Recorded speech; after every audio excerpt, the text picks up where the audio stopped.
Can we put it properly there? Because yes, it's a preliminary assessment, but we also, you said it is a discussion document on the preliminary assessment. So let us put it properly there. Just want to correct that confusion. So it is the discussion document on the preliminary assessment. Those are the two decisions, members, by show of hands, subject to the enhancements that have been suggested by the members, including the question that Advocate Sithole has requested that it be looked into, the rephrasing of that question to the stakeholders, insertion of the table or explanation on to account for the time, and also those corrections that you pointed out on paragraph 4.17 as well as 4.18. With that, members, and table 2 as well. So I've clarified all the key corrections. Members, by show of hands, if you are in support. Thank you, Mr. Majola. Thank you, Advocate Sithole. Thank you, Mr. Mkhize. I also support. Thank you very much, members. We're going to the next application or submission before us. This one is the report on the monitoring of compliance by Eliza Gas on its transmission tariff for the period March 2025 until February 2026. Please take the report as having been read and emphasize on the areas of compliance or non-compliance, please. Thank you, Chairperson. This report is the monitoring of the implemented actual tariffs that is done on an annual basis, and the tariffs are tested against the approved tariff for the applicable period. Chair, the monitoring is in accordance with Section 4H and Section 2022 of the Gas Act. Chair, the licensee, Eliza Gas, was requested to provide facts and evidence to demonstrate that it had charged its customers transmission tariffs that are below or equal to the approved tariff for the period 1 March 2025 to 28 February 2026. Chair, on the 2nd of April 2026, NERSA received invoices and the schedule for actual tariffs that were charged by the licensee as evidence of compliance. And for compliance with Section 4H, Table 2 shows that the transmission tariff charged by, it shows that the tariffs that were charged by the licensee compared to the approved transmission tariff for the period under review. Table 2 shows that Eliza Gas complied with Section 4H of the Gas Act when it charged its customer tariffs that were below the approved transmission tariff of 18.27 rand per gigajoules for the period under review. Chair, Table 2 also shows that there is a notable gap between the approved maximum tariff and the actual tariff charged by the licensee in the period under review. Eliza Gas was requested to provide clarity on the discrepancy. Now, Chair, the licensee explained that the significant difference between the forecasted and the actual tariffs is due to there being a change in circumstances after the tariff had been approved, where the customer increased the size of its operation and associated gas volumes. Chair, the licensee and the customer engaged on the matter to find a tariff that was aligned and proportional to the new higher gas volumes, and also taking into account discounts that are associated with volumes. Now, the end outcome was therefore that this tariff, it mitigated costs to the customer while also ensuring that the pipeline remained commercially viable. Chair, NERSA notes the explanation by the licensee, and the tariff will therefore still be subject to audits and the clawback give-back correction factor as per the tariff guidelines.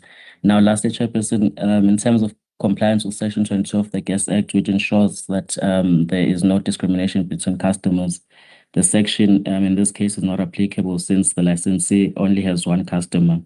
Chairperson, the recommendations are on page 7 of the submission. Thank you. Thank you very much, members. Any questions, comments by show of hands? Seems members, you are comfortable with the explanation given. Members, the decisions that are sought out on paragraph 14, the recommendations are that the pipe gas subcommittee notes that ELISA gas complied with section 4H of the Gas Act in terms of the tariff that it has charged its customer. And then secondly, there is no violation of section 22 of the Gas Act when it implemented the tariffs. And that we note also that there's reduction from the maximum tariff that was allowed. Thank you, Mr. Mkhize. Oh, Mr. Mkhize, please go ahead. Yeah, I do support the noting. I just wanted to maybe ask the team to assist in terms of putting these differences also in percentage terms, so that one can also see the extent. And would like to know if they've lodged a new application or not, seeing that this was it's for the period March 2025 to February 2026. Just want to know if they do have a new application that will be closer maybe to the circumstances as they are now on the ground, noting the increases in volumes. That is just that clarification I'd just like to know. That's all.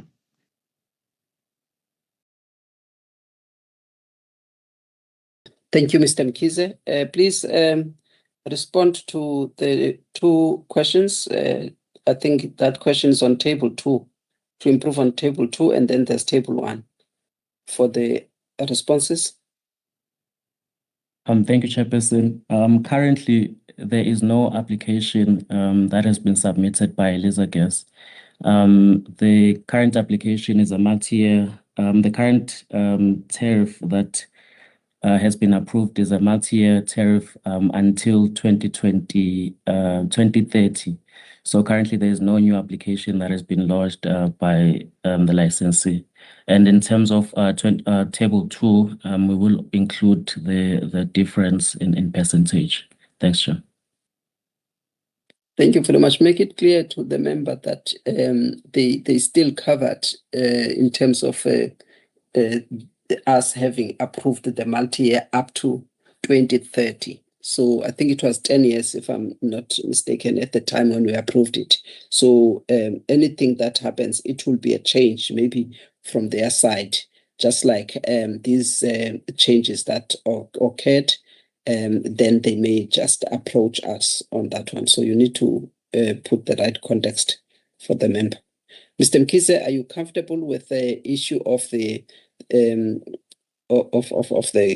the clarity with regards to application, and secondly, that the percentages on table 2 will be shown so that the difference is clear between the actual and the forecasted tariff? I'm covered. Safe to say that they must also consider when there are certain maybe major changes as reason enough for some kind of reopener, if need be. They did not respond to that, but just something that they should just bear in mind. Thank you. Okay. Thank you very much, Mr. Mkhize. All right, members have already read out the recommendations subject to the percentages being inserted on table 2, just to show that difference. By show of hands, members. Thank you, Mr. Mkhize. Thank you, Mr. Majola. Thank you, Advocate Sithole. I also support. Thank you very much, members. We move on to the next application, the next submission, which is item number 7, the report on 5-year assessment of the of all gas activities registered in terms of Section 28 of the Gas Act. Over to you. Thank you, Chairperson. Good morning to members, colleagues, and members of the public. The purpose of this submission is to request Pipe Gas to note the 5-year assessment report of all registered gas activities in terms of Section 28. Before I continue with the presentation, Chair, I would like to draw attention to Figure 4, the decline reflected in 2024 volumes provided by Social is incorrect, and it's an error. And SOSOL will be submitting the correct data. It has indicated that the correct volumes will be provided and updated accordingly. So in terms of Section 28 of the Gas Act, following gas activities are required to registered by NERSA: gas production, gas importation, transmission for own use, and small biogas projects in rural communities. So since 2010, the energy regulator registered in total 155, which is the current total gas production, which include the production of facilities, gas importation activities, and transmission pipeline for own use and small-scale biogas. So under the gas production category, just to make it easy for us to classify, we have a small-scale biogas production and industrial-scale production, which includes biogas plants, methane-rich gas, natural gas, and coal-bed methane. Yeah. So the current status of large-scale production facilities, we have 39 registered large-scale production facilities, where 24 are active, 10 are inactive, and 5 are pending. And mostly under the small scale, mostly remain, which also falls under the small scale biogas projects, mostly remain inactive and or non-operational. And then under the gas importation, we've got 10 natural gas importation through the Rumco pipeline, 6 LNG importation projects. So far, for gas that is imported through Rumco pipeline, only 3 are operational or are active, which includes Sasol South Africa, Sasol Gas, and Kwande Gas. And it's for the transmission pipelines category or activity. 11 transmission pipelines are registered, and this remains the same as presented in the last financial year. So the number is still at 11. So out of the 155,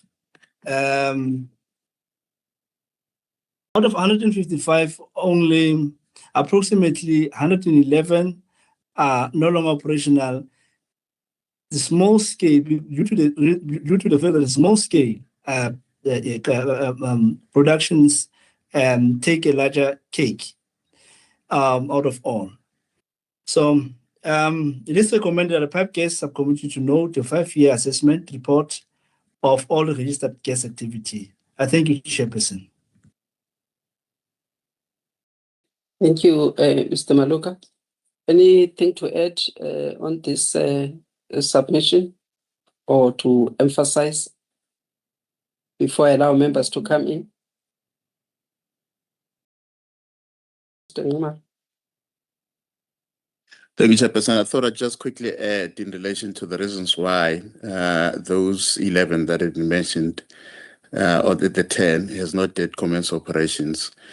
It's mainly due to basically challenges that they experienced. Others were related to funding. Others were related to the change in the feedstock that they were supposed to use to actually operationalize those activities. And others basically had challenges, I think, from the time that COVID hit, and they never recovered from that. I thought I'd just maybe just add that context in relation to the reasons why those others have not yet commenced operations, Chairperson. Thank you. Thank you. What about those that there were some that that are no longer operating at all, apart from these, the 11 or 10 that we're talking about. But there were some that were in Limpopo and the others, Yani and all of that, and in other areas. Yeah, thank you, Chairperson. I think Yani was mainly that Lukhanyiso operation that with license. I think that one in the main basically is the one that was experiencing challenges with their feedstock that they were supposed to use to basically, feed those biogas operations to produce the gas. And others basically, experienced operational challenges with regard to just how to operate them. Because most of them, I think, Chairperson will remember that they were mainly located in households, so they experienced those challenges. What we have done is to basically ask the companies that help them to construct and develop those biogas digesters, to basically train them with regard to how they need to operate them, and to also assist them when it comes to just the availability of feedstock to basically feed into the biogas digesters. It's something that we'll monitor going forward, just to make sure that that assistance is provided, and that as many of them they can basically stay online in terms of just remaining operational. Thank you, Chairperson. Thank you, Mr. Ngumalo. I just wanted that picture to be completed for the purpose of the members to understand exactly what's happening. Members, by show of hands, if you have any questions of clarity, any suggestions.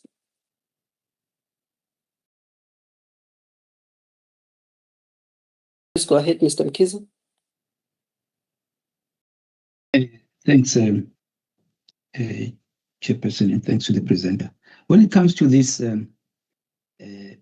table 1, I think maybe if we can just improve table 1 to the extent maybe of separating them, making them 3 sections of maybe working on a row basis instead of a column basis, in terms of what's active and inactive and uncertain operation. So like maybe you can even at the last column could talk to the maybe any reasons, or just shed some light so the table itself becomes more useful, instead of really going to the narrative. For example, you also talk here of the inactive ones. You include the Eskom Holdings Limited.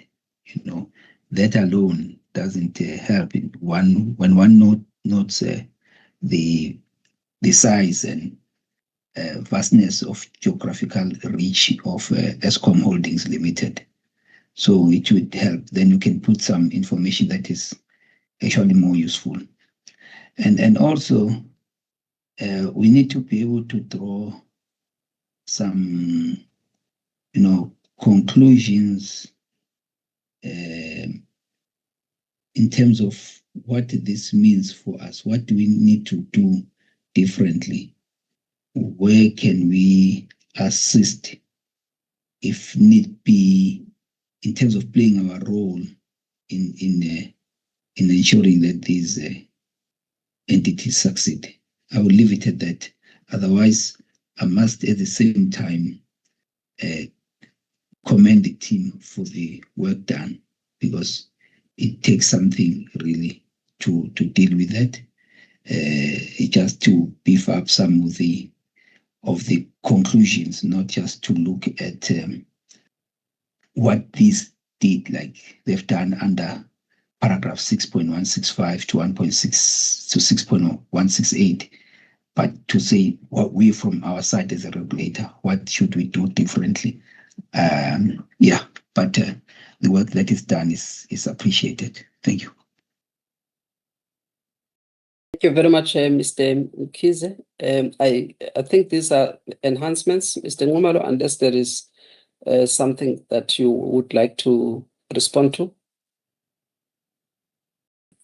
No, Chairperson, you are correct. There are indeed enhancements which will be effected. And I think, as Mr. Mkhize indicated, we'll just enhance it further by indicating what will be done from the regulator side going forward with regard to just assistance to these operations. Thanks.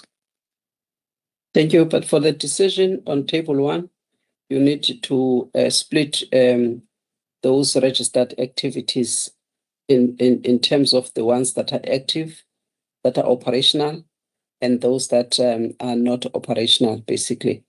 And then, and as required by Rule 14, then you indicate the amount in gigajoules for those in terms of the production that is aligned and associated with those specific ones that are operational. I think that's what Mr. Mkhize is trying to say there. So separated them, classify them, and then split those entities or the facilities, and then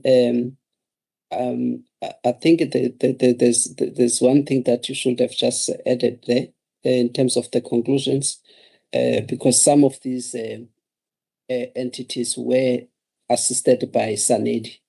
So maybe that's a point that you can take further to bring it further there when you do the monitoring of these registered activities, because they were assisted by SANEDI and they were at some point approached us at NERSA, indicating those that they were assisting, even the ones that are in KZN and the others that are in Limpopo.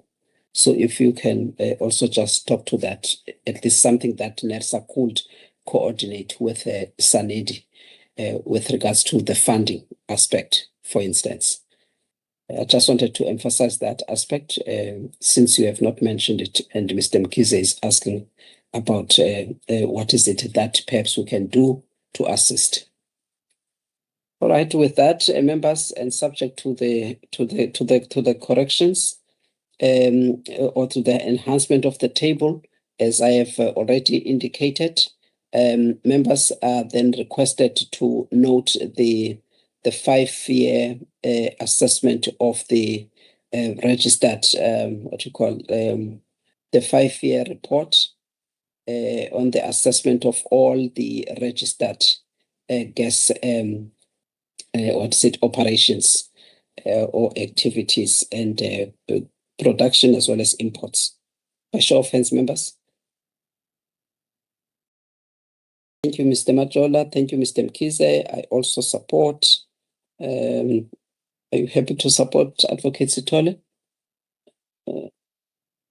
Okay, we've got majority there. We can then move on to the next agenda item number 8 of the agenda. This is an update on the market risk premium as well as the risk-free rate calculations. Please take us through this submission. Good morning, Chairperson, members and colleagues. I will start on the purpose. So the purpose of this submission is to request the Piped Gas Committee to note the updated risk-free rate and market risk premium year 2 are tagged and marked as Annexure A. And also to note that the updated risk premium and the risk-free rate will be published on the NERSA website. I will now move on to the background. So Section 4G of the Gas Act provides that the energy regulator must, as appropriate, regulate prices in terms of Section 21(1)(p) of the Gas Act in the prescribed manner. On 8 June 2016, the PGS approved the quarterly publication and calculation of the MRP and RFR on the NERSA website. This submission is drafted in line with this decision of the PGS. I will now talk to the purpose of the publishing of the MRP and the risk-free rate calculation. So the calculation and publication of the MRP and RFR are intended to address stakeholder requests for NERSA to publish this information on a quarterly basis to ensure consistency in the calculation of the risk-free rate and the MRP. Licenses use the MRP and RFR in in cost of equity calculation when calculating the tariffs in terms of the tariff guidelines and maximum prices of gas in terms of the methodology. I'll now move on to talk to the MRP and the RFR movements between the two quarters. So under table 2, under paragraph 4.10, provides a summary of the calculation of the MRP and the RFR for the quarters ending 31 December 2025 and 31 March 2026. So on the table, you will see that the comparison between the two quarters shows that the MRP increased by 2.79% from the 4.98% recorded for the quarter ended 31 December 2025. The RFR increased by 0.46%. Chairperson, I will now move on to the recommendation section. I'll refer you to paragraph 14 of this submission where you will read the recommendations. Thank you, Chairperson. Thank you very much, members. Any questions of clarity? Mkhize, please go ahead. Thank you. I'm still not entirely convinced, but it's for RSU to consider this. I'm still not entirely convinced that at subcommittee level we should be grappling or engaging on this. Maybe let's consider the issue of what we call it an instruction, and we deal with maybe some of the things that are extracted out of it that are more, maybe have got some element of strategic consideration therein, as well as maybe if there are any changes in how we dealing with this item or these forecasts. And other matters related thereto that are more of a strategic, forward-looking nature. Thank you. But I would note anyway here now. But as I said, I don't think that we should be really finding ourselves having to have this table before us. Thank you. Thank you very much, Mr. Mkhize. I don't know if RSU you want to come in, but what I can say is that this matter was already delegated as an instruction by the ER to the FTRM, so it's done on a monthly basis, but then just like all the standing instructions, on a quarterly basis, matters must come to the committee. That's the proviso there, so that they say it's not taken completely outside of the purview of the energy regulator, just to report and show that these things have been done and all of that. I think this one, because it's a quarterly report, is different from that monthly one. It has been signed off and then it comes as a quarterly submission. But RSU, if you can please come in, maybe provide or enhance the clarification. Chairperson, good morning. I think it's okay, but maybe when we do some amendments to the PGS delegation metrics, we can actually try to cater for the 3 months, because it's, as we have said, it's coming from the monthly ones, which is actually okay in terms of the terms of reference. But it's okay, Chairperson. We are fine with that. Okay, Mr. Mkhize, they will look into it. Are you happy with that, Mr. Mkhize? Covered. Thank you.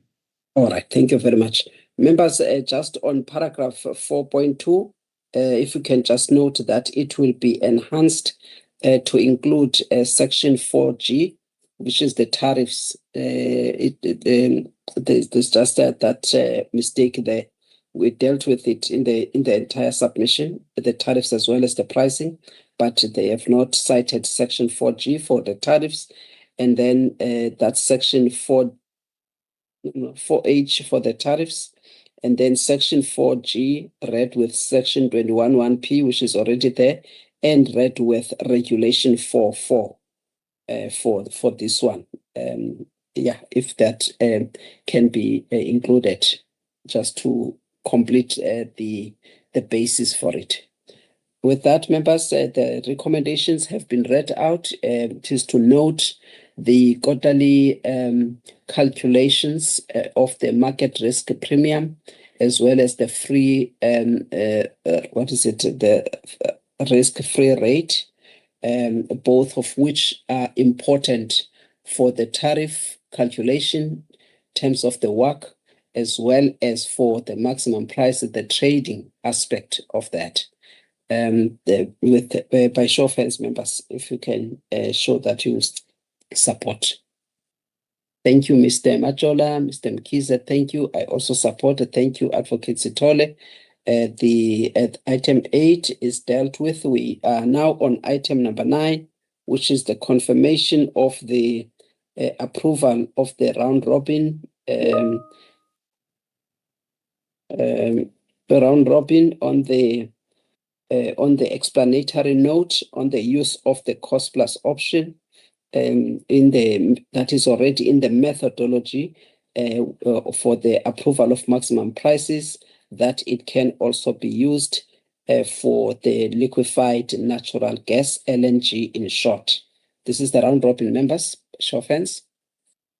Thank you, Mr. Mkize. Oh, sorry, Mr. Mkize. You support the all right. Thank you. All right, members. Thank you, Advocate Sithole. Thank you, Mr. Majola. I also support. Mr. Mkize, there's something that you wrote, but I'm not saying that. Say it loud. I will check it quickly. I couldn't see. I couldn't read all of it. I'll have a look at it. Members, I'm moving asking on to be excused to us for a few minutes, but I've indicated the time. Thank you. Okay, thank you, Mr. Mkhize. All right, item number 10, the preliminary assessment of ROMCO's application for its transmission tariff. Please introduce the matter. Thank you, Chairperson. Good morning, Chairperson, members and members of the public. The purpose of this report is to request the PGS to note the preliminary assessment of the ROMCO multi-year transmission tariff application for the years FY27 to FY29 and approve the publication of the discussion document regarding the multi-year tariff application for FY27 to FY29 as attached as Annexure A. Chair, this application is for a tariff for a 3-year period from 1 July 2026 to 30 June 2029. However, because ROMCO's current license is set to expire on 25 March 2029, the assessment of the application has therefore been limited to the period of validity of the license, which is 25 March 2029. Chair, the application is for a tariff of 64 Rand and 68 cents per gigajoule for the period FY26-27. ROMCO also requested a maximum tariff of 75 Rand and 14 cents per gigajoule in order to conduct its tariff structuring. Chair, these tariffs will be escalated by inflation twice on 1 July 2027 and 2028. Table 1 on page 4 compares the tariffs calculated by NERSA with those calculated by ROMCO from FY 2017 to FY 29. The ROMCO tariffs, Chair, are on average 7.9% higher than the NERSA tariffs for the period FY 27 to FY 29. Chair, the noticeable difference is primarily due to the tax calculation as well as the volumes used. Chair, ROMCO indicated in the application that it has not always received the shortfall in revenue from Sasol gas via the ship or pay clause. As such, ROMCO would like to adjust the volumes for future periods by reducing the volumes attributed to Sasol gas as shown on table 2 and 3 on page 4. Chair, NERSA has noted the challenges regarding the gas cliff in the application, and it will engage ROMCO during the consultation period and requested to submit its gas volume growth plan to assess the utilization of the loop line 2 and to monitor the allocation of gas volumes across the GTA agreements. Having said this, Chair, in the assessment, NERSA was consistent and used the same volumes as those communicated by ROMCO in previous periods or previous applications. Chair, the other significant difference is in the tax treatment. NERSA followed the tariff guidelines and calculated the tax expense using the flow-through approach, whilst ROMCO used the normalized approach, normalized tax approach. Chair, table 4 on page 5 shows the difference between NERSA and the ROMCO tax calculation. Chair, despite the noted differences in the volumes and the tax calculation, it has been common practice that to accept differences that are less than 10% when approving tariffs. Chair, it is important for members to note that as part of this Loop Line 2 application, ROMCO has included a tariff structuring application. This part of the application includes all volumes shipped to South Africa, as well as the tariffs and revenues approved separately from the Loop Line 2 application. Chair, ROMCO proposes a tariff of 24.13 per gigajoule on all volumes shipped from the CPF to the PPS in Secunda, other than the volumes transported by for Sasol gas under this GTA3 tariff application. ROMCO has also proposed the distance differentiated tariff of 13.27 per gigajoule for volumes shipped from the Rassano Gracia to the PPS in Secunda. Chair, this will result in a maximum tariff of 75.14 per gigajoule, and that will be charged on volumes shipped for Sasol gas under the GTA3. Chair, NERSA assessment of this tariff structuring noted that the maximum tariff is influenced by GTA1 and GTA2 tariffs, and it is not part of the, or is not a Loop Line 2 calculation on a standalone basis. Therefore, Chair, NERSA agrees with the principle of having one tariff. However, it must be based on a pooled regulated asset base for all the GTAs. Then this tariff structuring would not be an issue, Chair. Chair, our recommendations are on paragraph 14 on page 7. Thank you, Chair. Thank you very much. Members, any questions, clarity, guidance? By show of hands, members.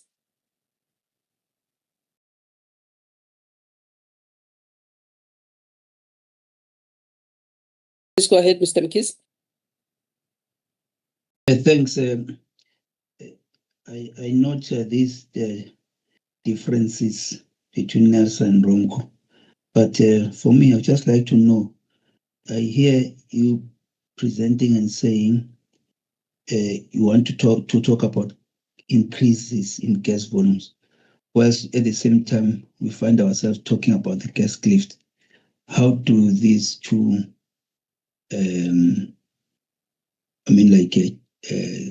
gel, so to say? Thank you. Just want to know how the two aspects, can be seen as being mutually inclusive. In other words, thank you. Thank you, Mr. Mkhize. Please respond. Thank you, Chair, for that.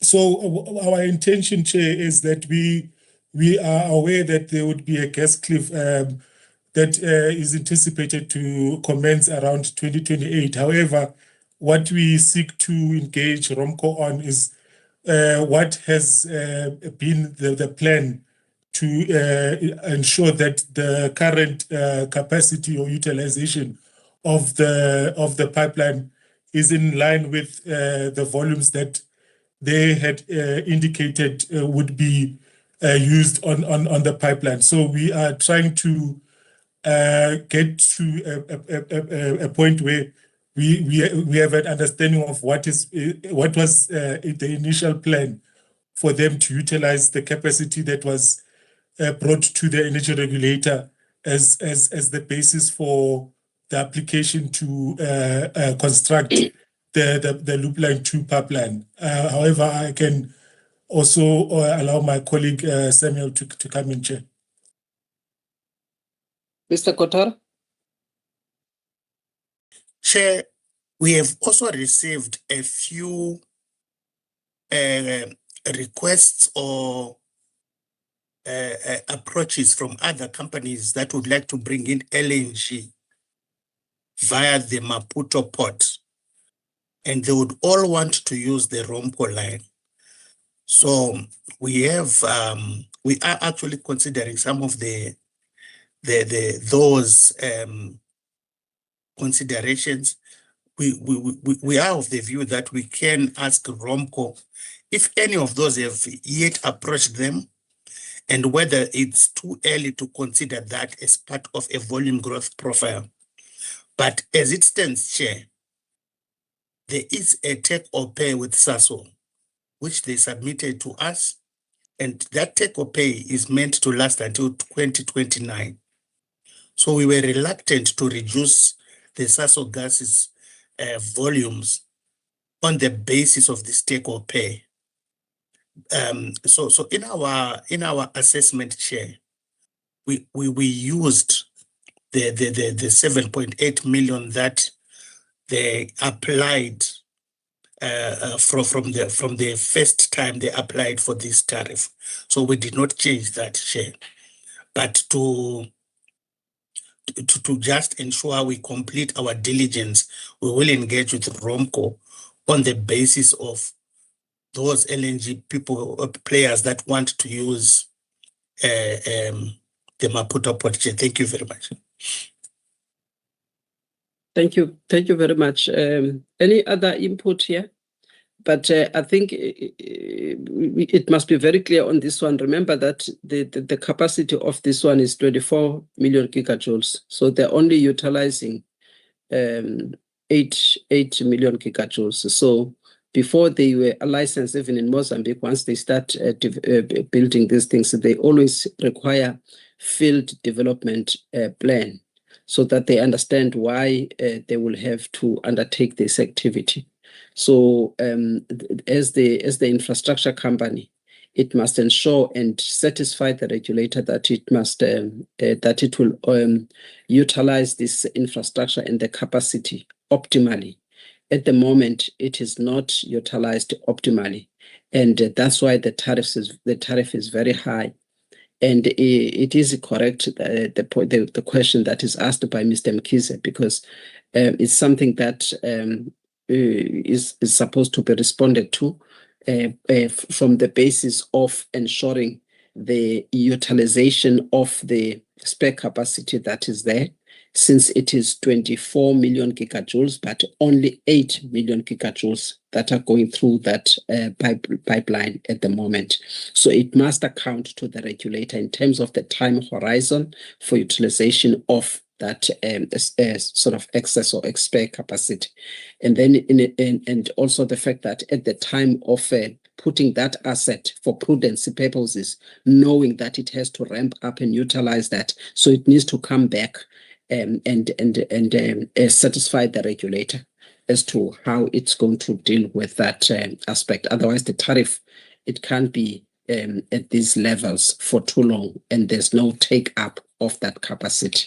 I think from our side, it's just that enforcement.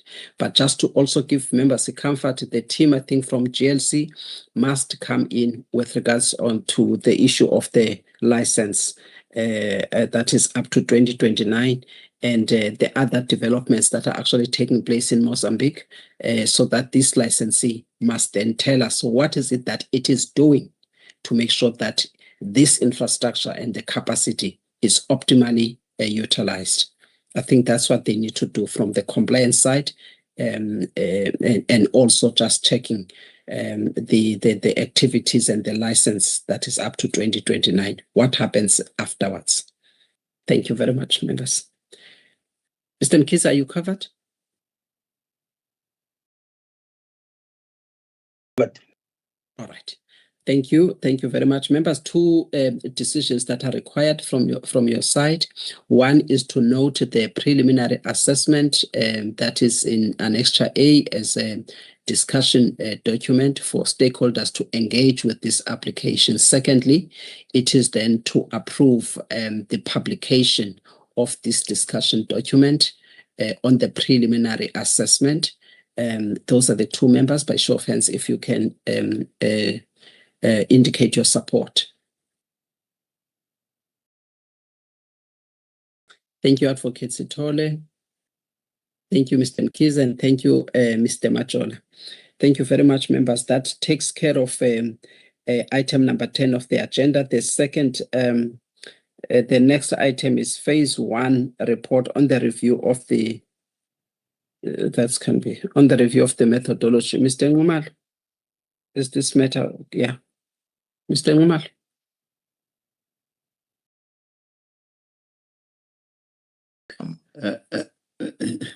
Thank you, Chairperson. I think Mr. Njezula is going to introduce the subject. I don't know if there's anything you wanted to highlight regarding the title, but essentially this is basically just a submission that deals with phase 1 of the review of the methodology to approve maximum prices of gas. I think maybe just to make that correction, we can delete that report. It's a report on phase 1 regarding the review of the methodology to approve maximum prices of gas. Thank you, Chair.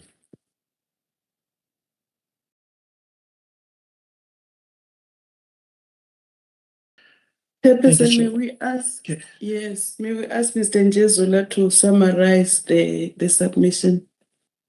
Thank you, Chair. The submission in front of us, Chair, is Mr. Ngamala has said, it's a phase 1 report on the review of the maximum price methodology. And Chair, this matter is in front of the committee as per section 7.6 of the delegation matrix. And then, Chair, just, I'll take the matter as read. And then just to highlight a few issues regarding the review itself, Chair. And then from a context perspective, Chair, the Gas Act requires the regulator under inadequate competition, and then it requires price regulation under inadequate competition. And that, Chair, when it comes to the market itself, what the outcomes is that currently the market is highly concentrated with a vertically integrated player, and that there are supply constraints. Then given that, Chair, the realities are that structurally there's a dominant supplier which is with a limited alternative supply, and there's weak competitive discipline within the market. And then what this says, Chair, is that from a competition perspective, we see that in the medium to short term, this will not change much. And then from a current methodology perspective, Chair, the methodology itself, it's a cost-plus methodology that is currently being used, and that this methodology consists of a cost of gas plus a trading cost plus a profit margin. And that the strengths then, or the benefits of this methodology, is that it increases transparency, as well as it has a cost reflective element to it. However, Chair, there are some risks, critical limitations with it. One being the weak cost verification, and also from a cost symmetry perspective. There's also limitations when it comes to the transfer pricing risks, as well as incentives for costs for cost reduction. So it incentivizes cost inflation more. And then, Chair, then what we're saying is that the cost plus is necessary, but it's not sufficient. It's in itself. And then when it comes then, Chair, if we'd try and from a regulatory problem perspective, and also highlighting the key risks which are core, it's that the market power is still, there's a risk that the market power would be entrenched in the current methodology. There's also cost inflation risks, as well as with regards from a MRG pricing perspective, given that there is no benchmark, there is also that risk there, Chair. And then from an LNG pricing perspective, there's also that volatility risk that is there. And then there's also legal vulnerability within the methodology itself, Chair. And then, Chair, with regards to the phase one conclusions, Chair, I'll just quickly summarize them. The maximum price the maximum price itself remains structurally necessary, and that the methodology needs to be strengthened. And then what is required then from phase two is that there will be stronger verifications and prudency rules, and also explicit market power constraints, MRG specific pricing framework, together with an LNG pricing and volatility mechanism. And also, there should also be a modular transition-based approach as well that is being advocated for, Chair. And then the decision sought, Chair, is as per paragraph 14. Thank you, Chair.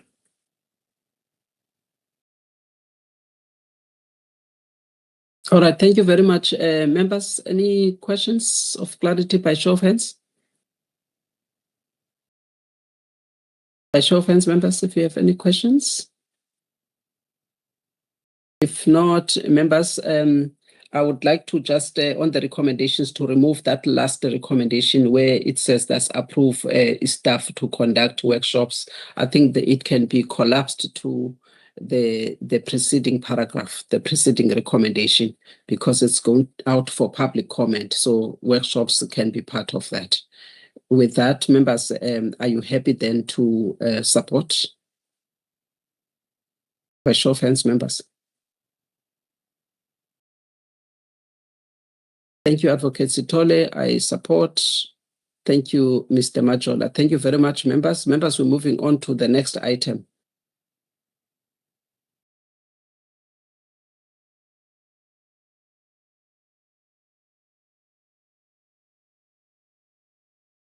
The next item is item number 12, which is Sasol Gas's application for the approval of maximum gas prices. Please introduce this matter. Thank you, Chair. I'll take the members through this matter as well, Chair. Chair, before us, Chair, is Sasol Gas's application for the period 1st July 2026 to 30 June 2030. So, Chair, this is a multi-application for Sasol Gas. So it's a multi-application for the maximum price of Sasol Gas, Chair. And Chair, this is in front of the committee, given the delegation matrix 7.6.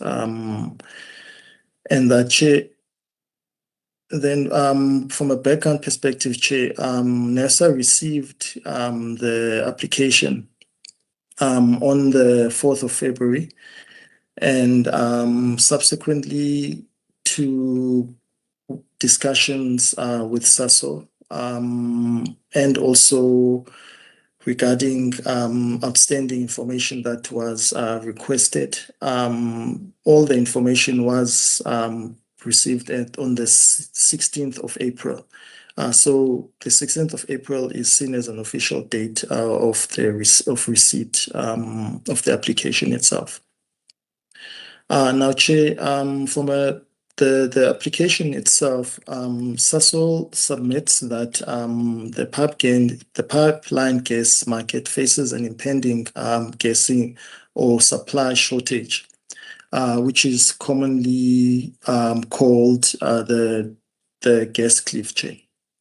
And that, Chair, in Sasol's or what Sasol basically is applying for, Chair, is that, or they're saying that natural gas from Mozambique, the reserves are declining, and that there is a gap that will soon be that is expected from July 2028. And Sasol is proposing that an MRG project from 2028 to June 2030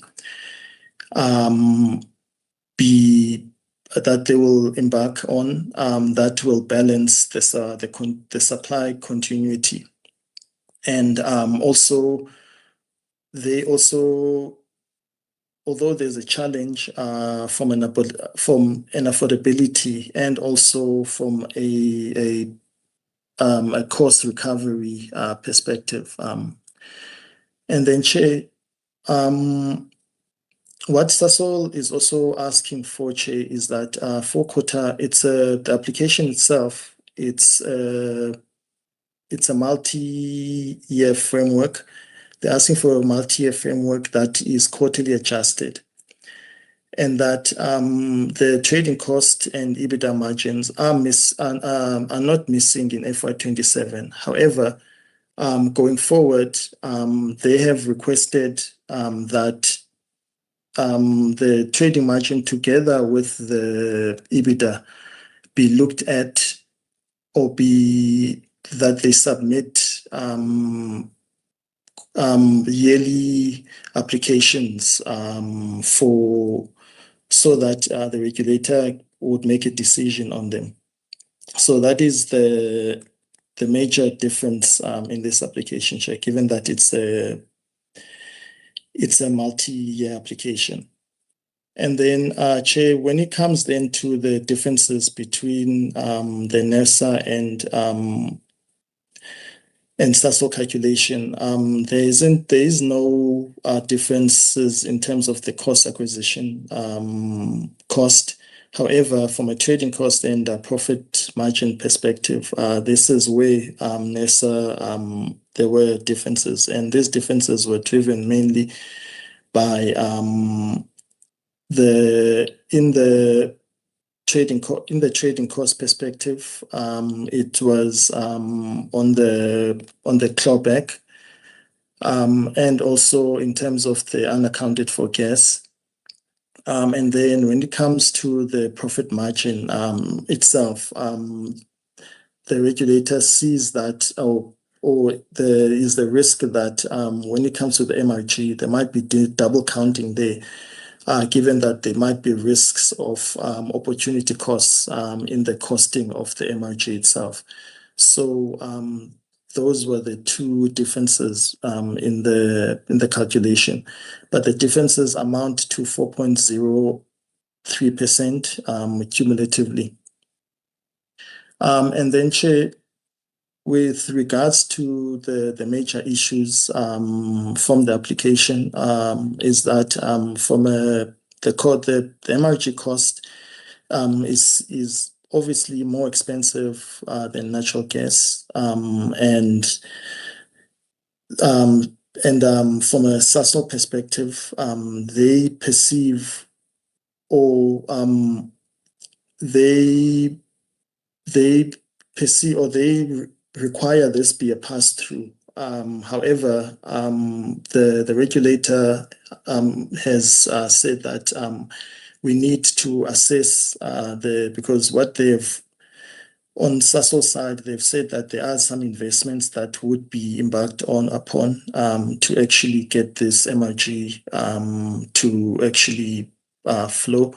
And we require more information as to the costs, the investment costs that would make the increase in production of the MRG itself.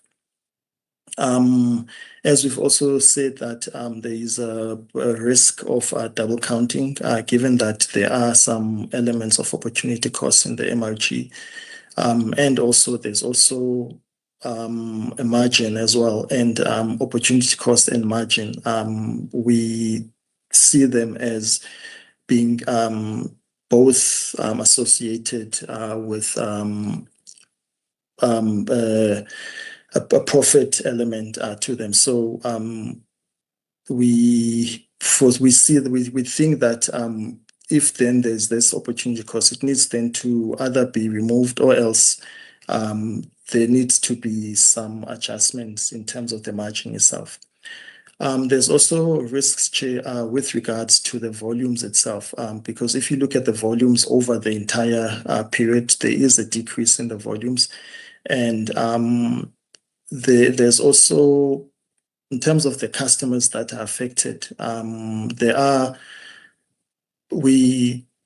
we understand that there's differentiations in terms of from a customer perspective, given that some customers are intensive gas users relative to others. There is no clear allocation as to over that term what would happen in terms of, or how would the shortfall be allocated as far as this over the next periods. And then there's also the risk to the the multi-year approval system that is being sought, Chair. That Sasol, obviously from a Sasol perspective, they need certainty for investment perspective. However, the regulator also requires flexibility given the future changes that might materially arise.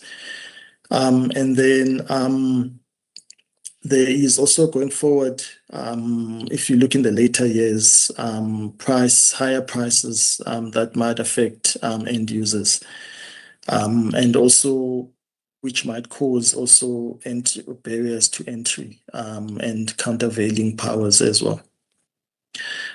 Chair, with that being said, Chair,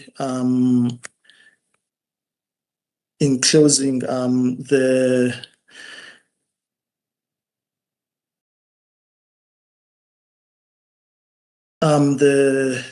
recommendations are as per number 14. Thank you, Chair. Thank you very much. Let me allow members to weigh in. Members, by show of hands, if you have questions of clarity on this submission. By show of hands, members, if you do. Please go ahead, Advocate Stoller. Thank you. Thank you to Mr. Jesudo for the presentation. Chair, mine are points of clarity.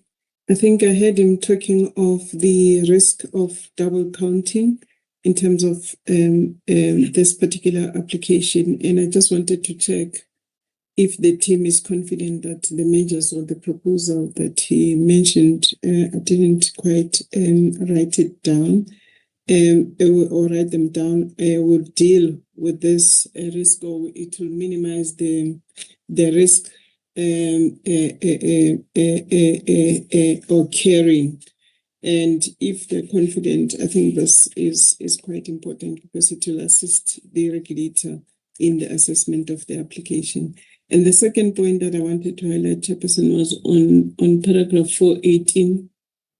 I think that paragraph could be better captured, Chairperson, and remove the part that says that the FTRM requested the team to be prepared to explain the rationale for the non-submission of trading costs and EBITDA.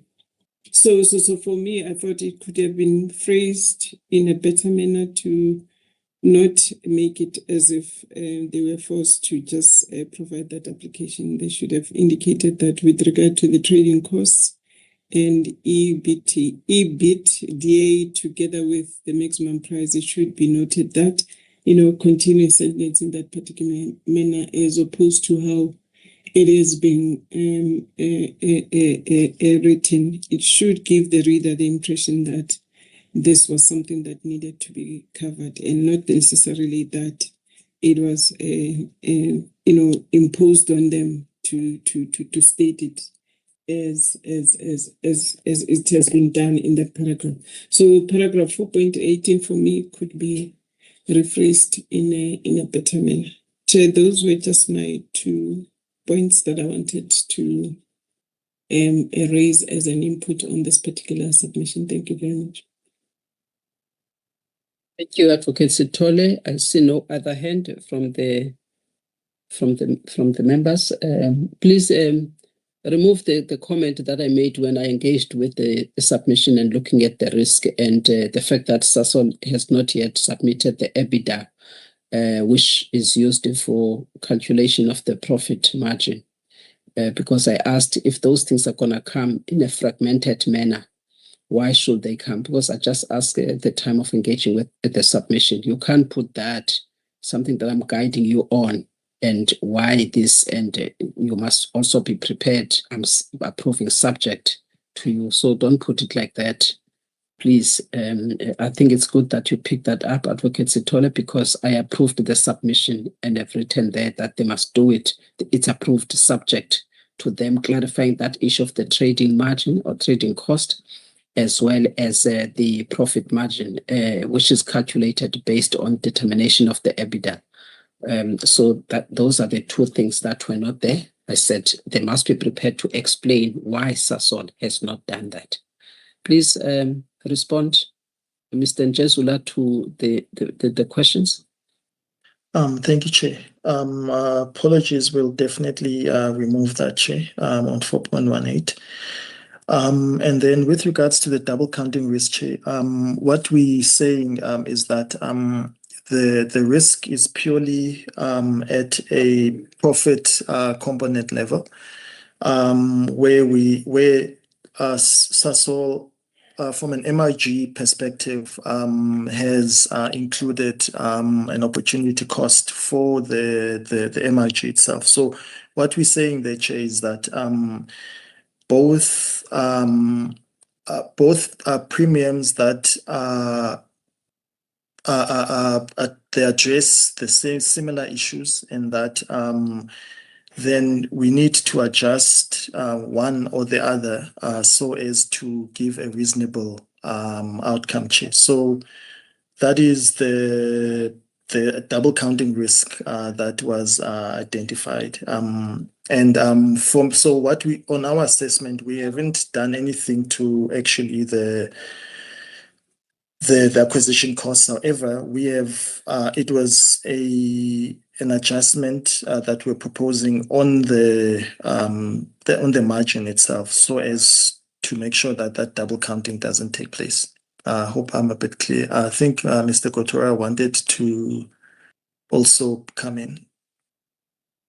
Mr. Kotora, please come in, but also, guys, explain this properly, because the MRG price, yes, you've touched on the pass-through, which of course we can't take it as a pass-through, it's correct, but it's not a firm position because we are still engaging. Just clarify so that members can understand this, because these are tranches of different sources of gas.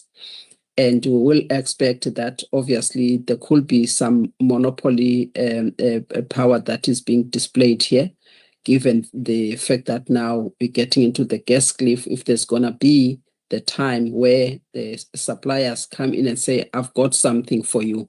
Now that you are put in a corner, you need this. Otherwise, the economic implications will be worse. So there's that situation that obviously we are faced with. So please touch properly on this, because the MRG, we've always been charging a price for the MRG. It never increased, even when we were charging a price for natural gas coming from Mozambique. It was combined, it was charged the same. Now, when it's expanded, the price has gone up significantly. And unfortunately, the timing of it is this one. So please clarify to the members properly that issue of double counting, because you don't get to it as Advocate Sithole asked. Firstly, it's on the basis of opportunity cost. Clarify that. Secondly, it is on the basis that the very same, what you call there are costs relating to, well, this is the gas that is produced from the same, what is it, coal gasification infrastructure. And if there's no capital cost, why then? For instance, the question that is important is the question around whether these costs that are being claimed are already being recovered through illiquid fuels, as we know, chemicals, and the electricity that is produced in Secunda, for instance, the steam or other Sasol operations. So if some of these costs, they are now being lumped into this one, that's where the double counting will be. So there will be double recovery that we need to ask questions about. Please, Samuel, I didn't want to take time, but I wanted answers to be very straightforward to the questions that have been asked. Go ahead, Samuel. Thank you, Chair. Without repeating some of the issues raised, the double counting has been excluded or has been dealt with by not adding a margin to the MRG. So a margin or the profit component was added on the natural gas and on the fuel gas, but not on the MRG, subject to the consultation process that is going to unfold. Chair, the reasons you have already raised them to say MRG was priced at a certain level all along, and it has changed from January 2026. Sasol said it had a onerous contract all along, and such that it was paying, or it was being charged, a price that was below cost for MRG. So they are now saying the MRG is now cost reflective, some 12 to 14 years after they were paying for it. They have realized only now that it is no longer, it was below cost. So in this consultation stage, we have not added a separate profit component on the MRG because they've indicated that they themselves have an opportunity cost that they have included in the MRG. The quantum was not shown. So in our view, we would want this consultation process to reveal all those things. So, so to move forward, we excluded any profit component from the MRG, Chair. I also just wanted to touch a bit on the two other issues. Sasol applied for the profit and trading cost, Chair. On the trading cost, they actually applied for a lower trading cost. They stated that they over-recovered on the trading cost and have decreased it. I think it was about 4 rand. Now they're applying for about 1.56 rand. Apologies, Chair, I don't have my document open. And the profit component, they used our methodology. So in the submission, not in the consultation document, but in the submission, there was not much detail provided over those two components because we are largely aligned with the assessment they provided us, and there is a lot that we needed to bring out, particularly on the cost of MRG. That's why you see maybe it was not included as part of maybe the submission. The last issue, Chair, that we would want to highlight for consultation is the period of the maximum price. Sasol has applied for a 4-year from FY27 to FY30. We as NERSA prefer a shorter period, although we have not recommended a specific period in this application. We want stakeholders to also provide us with their views, but also we would want SASO to engage with them further. Amongst the issues, Chair, when we first were taken to court by the GUG, if you remember, Chair, there was an accusation that we put the cart before the horse, in the sense that we were supposed to do an inadequate competition, and whatever comes out from the inadequate competition study should inform what happens to the prices. So the current inadequate competition states that it's valid until FY 28, Chair. So by March 2028, we have to have conducted another adequate competition study. And those recommendations are supposed to influence the maximum price. So it's one of those issues where we don't want to err legally, or to at least repeat some of the issues that were raised when we were taken to court, but we have not recommended any period. We want to engage during the consultation period some of these issues, and they have been included as questions, so that SASOL itself can give us its legal view whether it still thinks a 4A application would still be the best approach. I think those are the two additions, Chair, that I wanted to raise for the members, Chair. Thank you very much.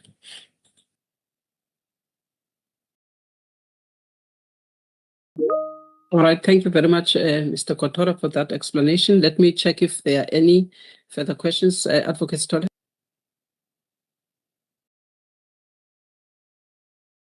Sorry, I was talking to a muted mic. Chairperson, I just wanted to come in on the issue of the period of the 4 years that has been requested by the licensee. And I heard Mr. Kotora saying that we have not made any recommendation at all as NERSA on this particular issue. So we are just waiting to hear proposals coming from stakeholders. I just thought that probably we also need to be proactive on the NERSA side by really looking at this particular proposal and have a preliminary position, and also take into account some of the things that we have not anticipated, or that we anticipate to happen during the 4-year period, and also see if those can be used as reopeners or additional matters to be considered within any of the 4-year period, than for us to really rely on an external parties. I just believe that we should have a preliminary position as the regulator, covering some of the points that he mentioned about inadequate competition, which now will be done in 2028, and that the results of that process will have to be taken into account in how we deal with some of the tariff applications. So I just thought, just as a matter of guidance, is that let's just not rely on external parties. We also need to do our own assessment and have a preliminary position that will be informed by what we will be getting from the stakeholders. So our position and stakeholders' input can also lead us into a position that could be considered by the regulator. Chair, that is just my contribution on the issue of the period. Thank you, Chairperson. Thank you very much, Advocate Sithole. Ms. Makota, if you may step in, maybe Ms. Advocate Sithole, that for now, would it satisfy you to, because if that can be put as a question to say that, say if NERSA allows a 3-year or 4 years, this could be the likely unintended consequence Would stakeholders agree with this, and what will be their input? Something like a question that we put to stakeholders. Okay, all right, I see. So if the team, if you can kindly then get to that part of the duration, the period for this, and point out what are some of the implications of having a longer period as opposed to a shorter period, but just to also to strike the balance between certainty on the side of Sasol, as well as protecting the market from a perspective of a security of supply, which is quite key during the next 3-4 years or so. So if you can keep those key issues into consideration in putting the questions for issues of certainty, regulatory certainty, but also ensuring that customers are not going to be locked in to a higher price, and also that the issue of security of supply to customers. So is that balancing exercise that we need to navigate. All right, if that is fine, Advocate Sithole, I think the team, if you can please deal with those aspects, and also just improve in the way that you phrased the questions are phrased there, so that stakeholders can have an opportunity to deal with a number of things on this.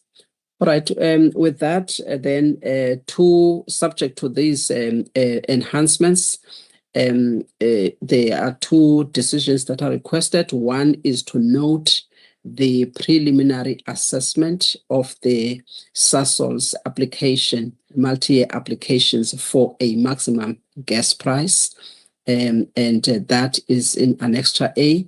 And then the second one is to approve the publication of the discussion document that deals with the preliminary assessment of the Sasol's multi-year maximum price application. By show of hands, members, if you are in support of these 2 decisions that are sought subject to the enhancements. Thank you, Mr. Majola. Thank you, Advocate Sithole. I also support. Thank you very much, members. At this point, I'm going to item number 14, members. As we indicated, item 13 is for governance. Please take us through item number 14. Thank you, Chairperson, and good morning, members. This submission presents the outcomes of NERSA's internal research on LNG importation and procurement options for South Africa.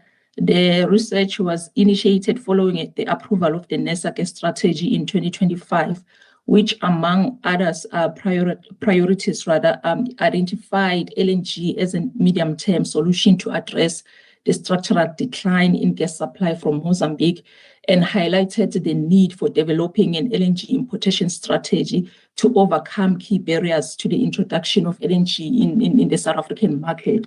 So in terms of scope and purpose and scope of the research, Chair, it provides an evidence-based foundation to inform South Africa's strategic entry into the global LNG market. It also highlights the critical considerations required to develop an effective LNG importation framework for the country, including infrastructure selection, commercial structuring, procurement models, and risk factors associated with LNG import dependence and mitigation strategies. Just to expand on that, Chairperson, on these different options. In terms of infrastructure options, the report or the research looked at onshore LNG terminals, floating and storage and regasification units, which is commonly known as FSRUs, and the small-scale LNG solution. And then in terms of the commercial models, we looked at the integrated tolling and merchant structuring of these projects. And also on the procurement approaches, we looked at the aggregation versus the decentralized models, which deals with the centralization and decentralizations of the gas demand. So the analysis also looked at the suitability of each of these options or models or procurement approaches, particularly in relation to different stages of LNG market development, looking at it from the South African context. In addition, Chairperson, we also looked at the international experience to review and understand how LNG markets have been successfully developed elsewhere. And the key insights from this research shows that a successful entry into the LNG market typically requires the centralized models, which is the demand aggregation, also using the use of long-term supply contracts, particularly in the early stages, to anchor supply and support financing of early infrastructure needs. And also the rapid development or deployment of infrastructure. The FSRU has emerged as the most common appropriate solution during early market development stages, not to say that others don't actually look at the fixed terminals they do, but the FSRU, it's much more appropriate, particularly in a market like South Africa, where the LNG market is non-existent.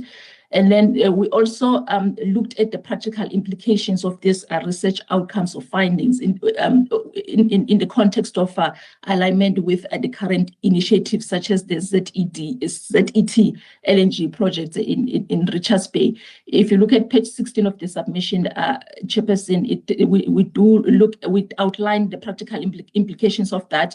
And what we have discovered is that the ZET project is progressing and demonstrating several key features aligned with the research findings, but it reflects a mid-term recommended policy trajectory. So, which means that in order for this project to materialize, there are certain things like strategic interventions from the policy and regulatory perspectives that need to be introduced or to make this project viable and materialize for it to sort of like support or effectively contribute to addressing the national gas supply constraints and also enable long-term market development. And these key interventions included the implementation of demand aggregation mechanisms, the one that I've just mentioned above, and also the finalization of the gas bill to address the regulatory gaps that are there, like the regulated third-party access at LNG import terminals. The current Gas Act does not cover that. Also, the regulation of regasification tariffs, which are currently explicitly not provided for also in the Gas Act. And another key element that is actually required as a strategic intervention is the coordinated energy system blending, which will look at the whole concept of gas to power projects and how that can actually be blend appropriately to support both power generation and also the development of the gas industry. The recommendations, Chairperson, are on page 5. We are requesting the PGS to note the research report, which is on Annexure 2, and also the policy brief, which was distilled from or synthesized from the research report. We have presented that in Annexure 1. And also we're requesting the PGS to approve that the policy brief be submitted to the Department of Electricity and Energy. And the whole purpose of submitting it there, we just wanted to serve as a technical advisory input to the work that they are currently doing on the gas master plan and also on the gas bill. Thank you, Chairperson. Thank you very much, Ms. Khoza. Members, any questions of clarity? I note your hand, Mr. Majola. Maybe I can start with you. Any questions of clarity and your support for the submission? And then I'll go to Advocate Sithole. Mr. Majola, your hand is up.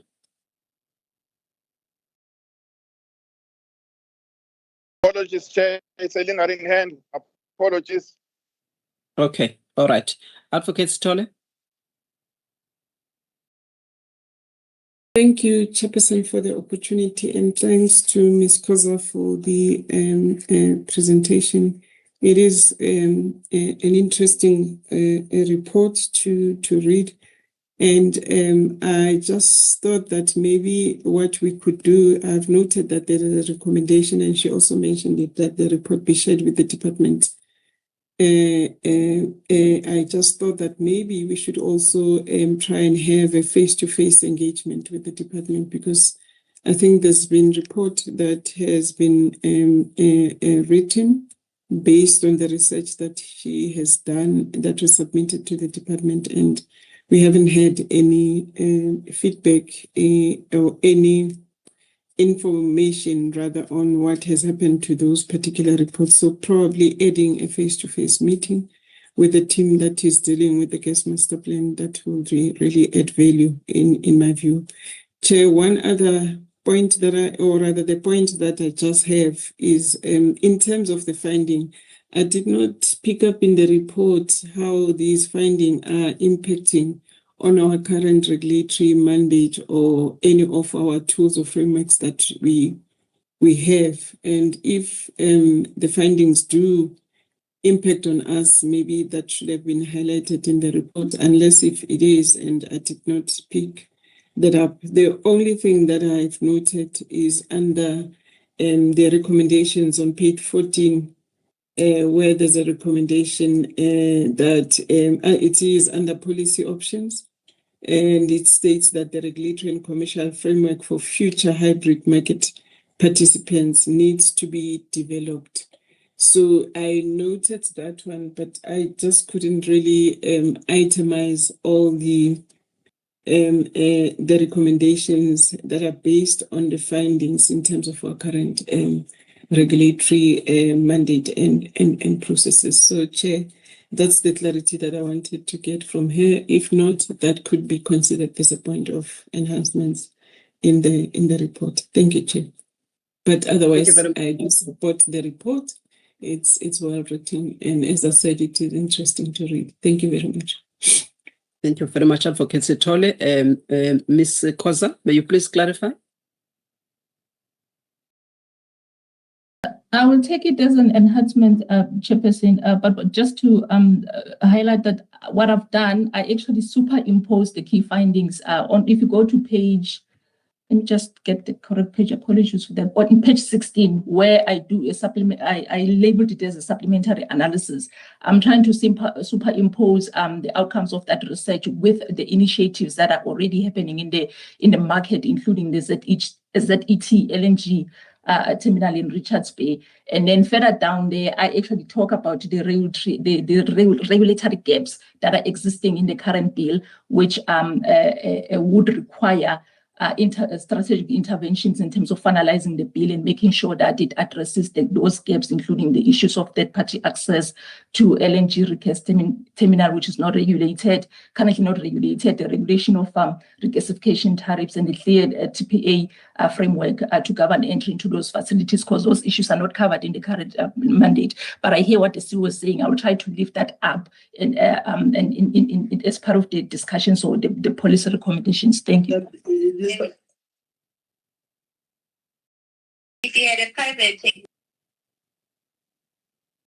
Mr. Maluka, I had to mute you. Please, when you're in a meeting, everybody must just focus and concentrate. Thank you, Ms. Khoza, and I hope Advocate Sithole that will deal with your proposal, and maybe also just even in the background and the covering letter to the minister by the chairperson of the energy regulator. Maybe that can also be touched on as well, in as much as it's going to also be referenced to in this document, so that they can also have a look at that. But we did have a meeting on that report with the office that side, including people that are responsible for the gas master plan, because some of the things they found to be very useful. So we did have a meeting on that particular report. All right. Okay, thank you. All right. If there are no further questions, I would like to now go to the recommendations. The recommendations, I think there's one recommendation that I'm going to make subject to RSU agreeing to it. Firstly, let me take them one by one. To note the policy brief on strategic options for LNG importation and procurement, what is it? An importation for South Africa. That is the first one. Can we raise our hands in support of that one? Members, if you're in support of that first one, the noting of the policy brief. Thank you, Advocate Sithole. I also support Mr. Majola. Thank you very much. We go to the second one. The second one is to note the supporting research report on the strategic assessment of LNG importation and procurement options for South Africa. That's the second one. Members, by show of hands. Thank you, Advocate Sithole. Thank you, Mr. Majola. The third one that I want to add, Mr. Chokwe, which will then should come before 14.3, is that we recommend this report, the policy brief, as well as the research report, to the energy regulator for noting and to approve that it be submitted to the minister. That's the one that I'm suggesting, Mr. Chokwe. Chairperson, I think due to its magnitude, this committee has the power to actually refer it to ER if the committee members are agreeable, Chairperson. Thanks. All right. Thank you very much. Members, maybe it will be safe if we do it like that so that it is ER, especially because the ER chairperson will be the one that is writing to the minister for this report. Are you in support, Advocate Sithole? And I see Mr. Majola's hand is up. Okay, thank you. Thank you. Both members are in support. I'm also in support. So that is the third recommendation. If you can capture that, Ms. Maswangani. And then the last recommendation is that and I think it takes care of the part that I have read. So it means that the subcommittee recommends to the energy regulator to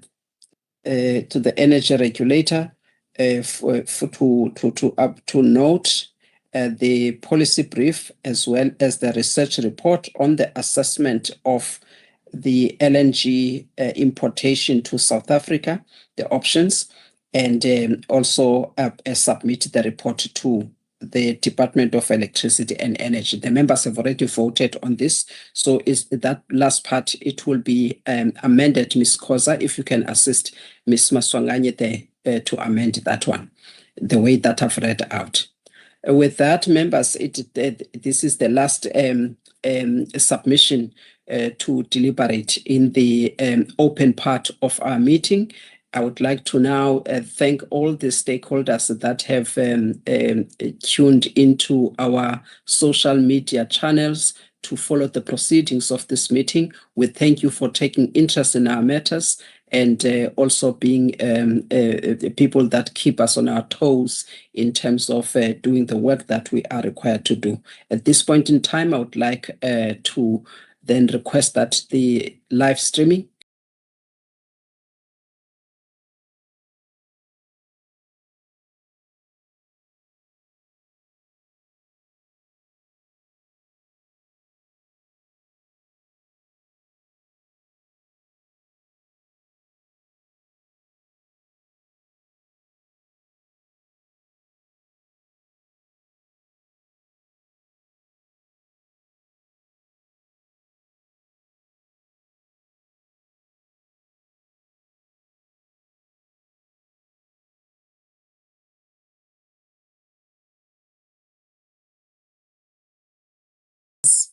of the REC to the special REC meeting number 427 held today, the 6th of May via Microsoft Teams. And let me just take this opportunity to apologize to the members of the public that were ready for us at 1300. We had to deal with some of the governance matters before we stream the meeting. On that note, members, we do have a proposed agenda, and the agenda that we have is one just agenda that is for the open session of our meeting as advertised, It is the item on municipal and private distributor tariffs application for the financial year 2026-27. Members, by show of hand, can I get an indication if you do adopt the agenda as presented?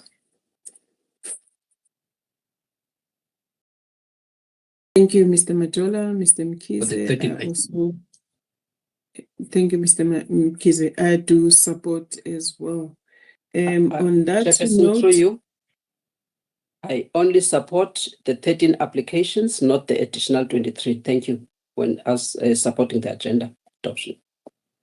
Okay, I think what was advertised initially was that the 13, but I think let me just adjust that to the members of, for the benefit of the members of the public. We only have 13 agenda items that are going to be considered today, and we'll have another special meeting tomorrow for the consideration of the other items. On that note, members, yes, the consideration for the agenda is on the 13 items. On that note, I believe members do adopt the agenda as amended, that we are considering the 30. And thank you for that. And we then move on to item 4, declaration of interest. Any verbal declaration from the members? By show of hand. I don't see any hand from the members. On that note, I'll take it that the members have no verbal declaration, but implore on them to really complete the forms that have been provided by the secretary for the meeting, to complete them and submit them to her, and as well as the members of NERSA personnel to do the same and submit them to the secretary of the meeting. On that note, we'll proceed with our special RSC meeting number 427 with one item that is open for the public, and I think I've read it into the record. It is on the electricity regulation, particularly the municipal and private distributor tariff applications for the financial year 2026-27. And before I proceed, let me just introduce the members of the REC, just for the benefit of those that have not been part of our meetings. My name is Nomalanga Stole. I'm the CEO at NERSA and the chairperson of the REC. I sit on a number of subcommittees and committees of the energy regulator and the energy regulator itself. And I would want to introduce the next member of this particular committee, which is the REC, Mr. Mkhize, who is the chairperson of the petroleum pipelines subcommittee, which is an industry regulated by the energy regulator. He sits as a member of the REC and also sits on other subcommittees and committees of the energy regulator and the energy regulator itself. Mr. Mkhize, do you want to greet the attendees? Good afternoon, Chairperson, fellow members of the subcommittee, management and staff of NERSA, as well as the members of the public that are following us through the various live streaming platforms. Thank you very much, ma'am. Thank you, Mr. Mkhize. I'll move on to the next member, which is Ms. Nofundo Maseti, who is a member of this particular subcommittee, the REC. She chairs the pipe gas subcommittee, and she sits on other subcommittees and committees of the energy regulator and the energy regulator itself. Ms. Maseti, do you want to greet the attendees? Thank you, Chairperson. Good morning, good afternoon to you and the members of the REC, staff of NERSA, as well as the members of the public following today's deliberations of this meeting. Thank you. Thank you, Ms. Maseti. I'll move on to our last member, which is Mr. Willie Brod Majola, who is the member or the chairperson of the electricity regulation subcommittee, and he's a member as well of the REC, and he sits on other subcommittees and committees of the energy regulator and the energy regulator itself. Babu Majola, do you want to greet the attendees? Good afternoon, Chair. Good afternoon to the members. Also, good afternoon to the entire team at NERSA, as well as a very good afternoon to the members of the public that have joined us. Thank you.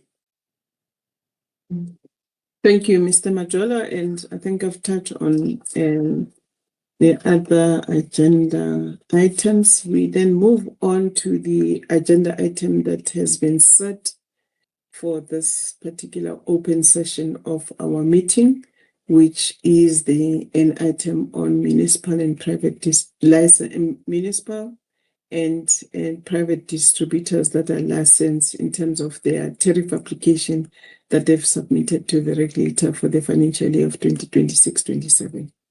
Mr. Matebula, do you want to do your introductory notes or statement rather, and also guide us in terms of the process that needs to be followed by the committee? Over to you, sir.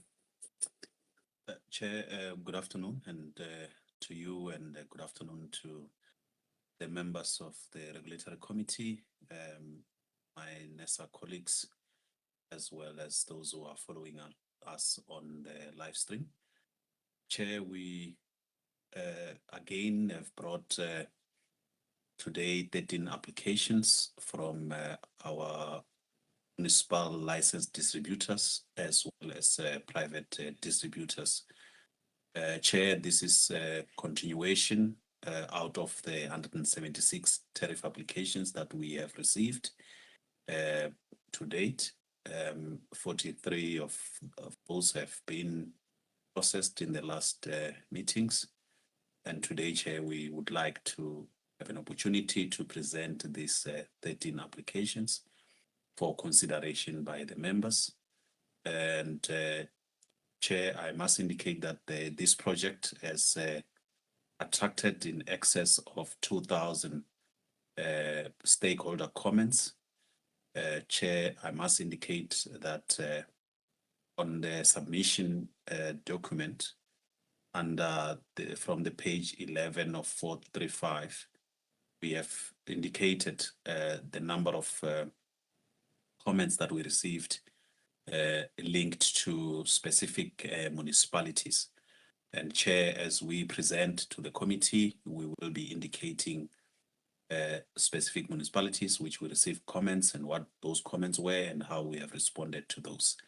But I must indicate, Chair, that in that number that I indicated, about 678 were coming from private individuals all over the country who took the opportunity, Chair, to really express their views on issues relating to electricity and electricity tariffs. So they were not specifically linked to any municipality, but they were also dealing with the issue of affordability of electricity and other electricity related matters. So Chair, if you allow, I would request that we proceed to present these 13 applications and allow members, Chair, to indicate their views on whether they support and where we need to improve. And we appreciate, Chair, all the guidance that we have received in the past 2 engagements that we had. We have tried to include and enhance our submissions to include and cater for those comments and recommendations that were made by the members. However, Chair, we believe that there may be more areas that we need to address and have the opportunity to address those. Chair, that's all from my side, and we can proceed to consider the applications. Thank you. Thank you very much, Mr. Matebula. On that note, we'll proceed with the first application, which is from Drakenstein Municipality. Ms. Matumbu, over to you, ma'am. Thank you, Chair. Afternoon, members, colleagues, and the public. Drakenstein is a municipality situated in the Western Cape, apologies, and has applied for an average tariff increase of 6.30%, and it is supported by a revised cost of supply study. The municipality indicated that the reason for the revision is that the municipality wanted to introduce a new small domestic time of use tariff, which would provide residential customers with the opportunity to manage their consumption patterns and costs. The chairperson, please note that this is a resubmission. This particular municipality served on the REC of 30 April and was withdrawn for further enhancement on the surplus section. If we look at the application was submitted with this council resolution and proof that the municipality has conducted its customer consultation, and no correspondence regarding objections received by the municipality was submitted to NERSA. On the NERSA side, the application was published on the NERSA website, and we received no objections. From a financial and technical perspective, the municipality reported a surplus or recorded a surplus of 17.9% and low energy losses of 7.7%. As per the audited 2024-2025 financials. The cost of supply indicates that the municipality's required revenue is 2.1 billion to achieve full cost reflectivity. And the cost structure is largely driven by bulk purchases, which account for about 76% of total costs, while operating expenditure makes up the remainder of the 24%. And this chairperson includes a surplus of 12%. To ensure that the surplus is reasonable and was not overstated, the 12% surplus was tested against the NERSA cost of supply framework, and which provides a tolerable range of between 10 and 20. And it was found that the surplus is also in line with the EPP position policy 1. In addition, the surplus was assessed against key risk factors, which included revenue collection risks such as non-payment and bad debts, operational risk, which includes energy losses and aging infrastructure, and the need to maintain financial sustainability of the electricity function. Chairperson, the municipality has no ESCOM areas and therefore no interest charged and no NMD penalties. Therefore, this ensures that customers are not burdened with avoidable costs. With the applied margin being within the tolerable range, it is considered appropriate and justified in the circumstances because the municipality demonstrates relatively stable operational performance, manageable energy losses, and no material financing risks such as ESCOM areas or penalties charged. Furthermore, affordability consideration and the need to mitigate tariff shocks support a more moderate margin. Accordingly, we found the 12% surplus appropriate and strikes an appropriate balance between ensuring financial sustainability and protecting customers, and therefore it is reasonable.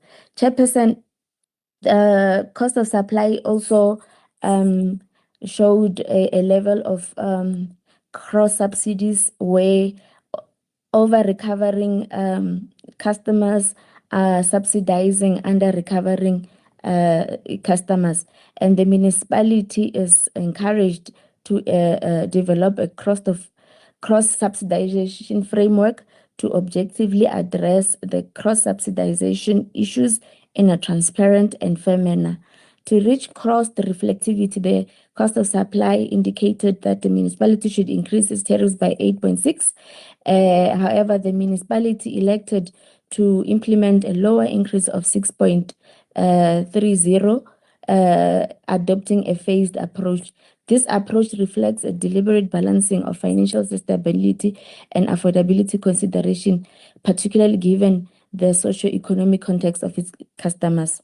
Chairperson, it is therefore recommended that the REC approve the tariffs that are based on the COS report as for implementation by the municipality with effect from 1 July 2026. The cost of supply report be submitted by the municipality be noted, and the municipality is further required to submit a report accounting for all costs that have been noted in this cost of supply to enable the energy regulator to perform its independent verification and audit processes. Thank you, Chair.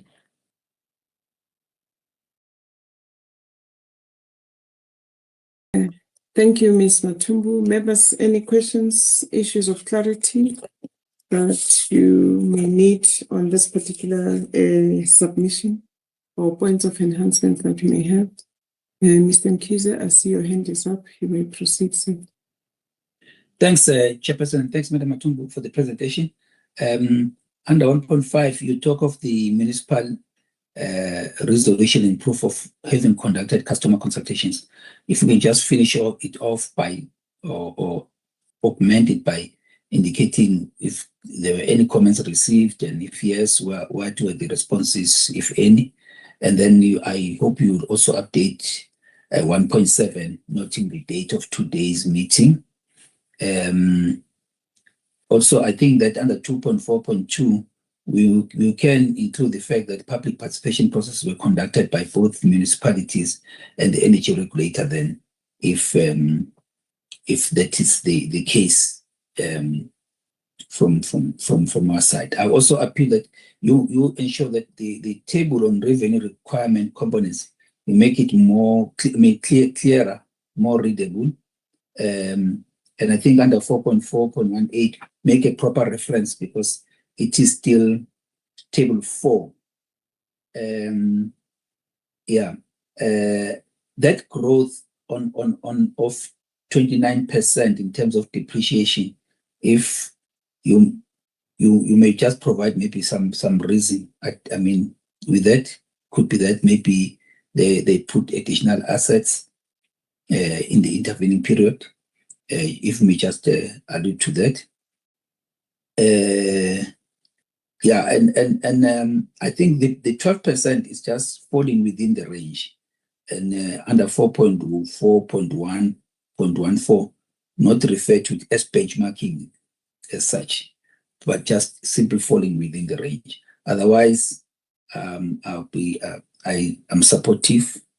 But sometimes when the increase is less than what NERSA increase is, I'm not so sure of the implications thereof in terms of sustainability going forward. But I'm noting what is on page 37 of 435. Other than that, but thank you, Chair. Thank you for that input, Mr. Mkiza. Ms. Masiti. Thank you, Chairperson. Thank you, Ms. Matumbu, for the presentation. I would like to start off with paragraph 4.4 in the way that the revenue requirement was determined. And this is a critical step in the process in terms of looking at the COS framework, because it is the first step where the regulator needs to determine how much revenue is required, so that moving from there, we can do the functionalization and cost classification and allocate the cost so that we get to the tariff. I am surprised that on paragraph 4.4.1.1, that there is a statement that says that there is no need for the regulatory asset base because we're using a cost plus methodology. Section 18.7 states clearly that these underlying costs that we must allow, they contain OPEX as well as the CAPEX, and that the CAPEX needs to be assessed and approved by the regulator. That is in terms of section 18.7, which is the key requirement of the kind of exercise that we need to do. I am surprised then that we can put in our documents regulatory asset base that it is not required because it's a cost plus. how are we then going to determine the revenue required for this municipality? Because that revenue required will have a component of the operational expenses and will also have a component of the capital expenditure. Then it will have the profit margin. That's what is in our framework. Can we clarify this aspect here? What do we mean by this? And how did we then do the verification for the revenue that is required? If we say that the part that deals with the RAB should not be considered, which is in the framework and in the EPP. The second thing that I would like to touch on, the last bullet point of paragraph 4.4.1.1, then you read that with paragraph 3.2. Those two paragraphs make reference to the surplus. 3.2 does not explain how the surplus has been determined.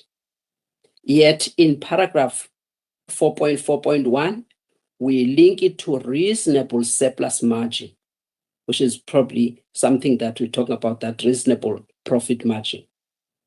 Now, how did we deal with that? Especially to then verify whether that profit margin is commensurate with the risk, because we returned the submission, particularly on that aspect. And at least we should have explained that during the introduction, how that was addressed, given that we returned it. And number two, that issue of surplus, it should also talk to the issue of the cost of capital, the risk related to that. And it doesn't talk to that, because that's what we should also be taking into consideration. Lastly, Chair, the surplus issue is also dealt with in the MFMA. And I had already requested that, because it is not specifically mentioned in EPP as well as in the ERA, at least let's make sure that when we deal with it, we comply with the two regulatory framework, but read it in harmony, even when the MFMA deals with it for financial sustainability of the municipality. Thank you.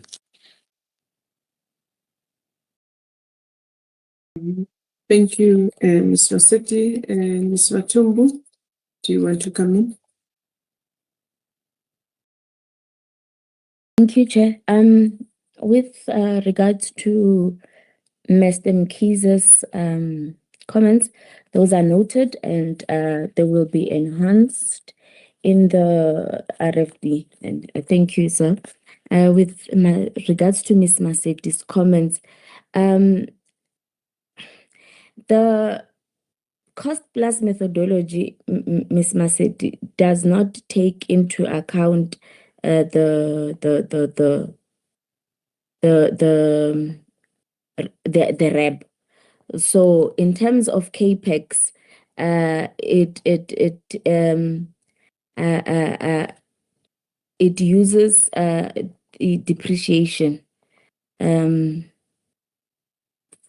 Like the revenue requirement does not include capex as a direct line item. Instead, capex is reflected indirectly through depreciation.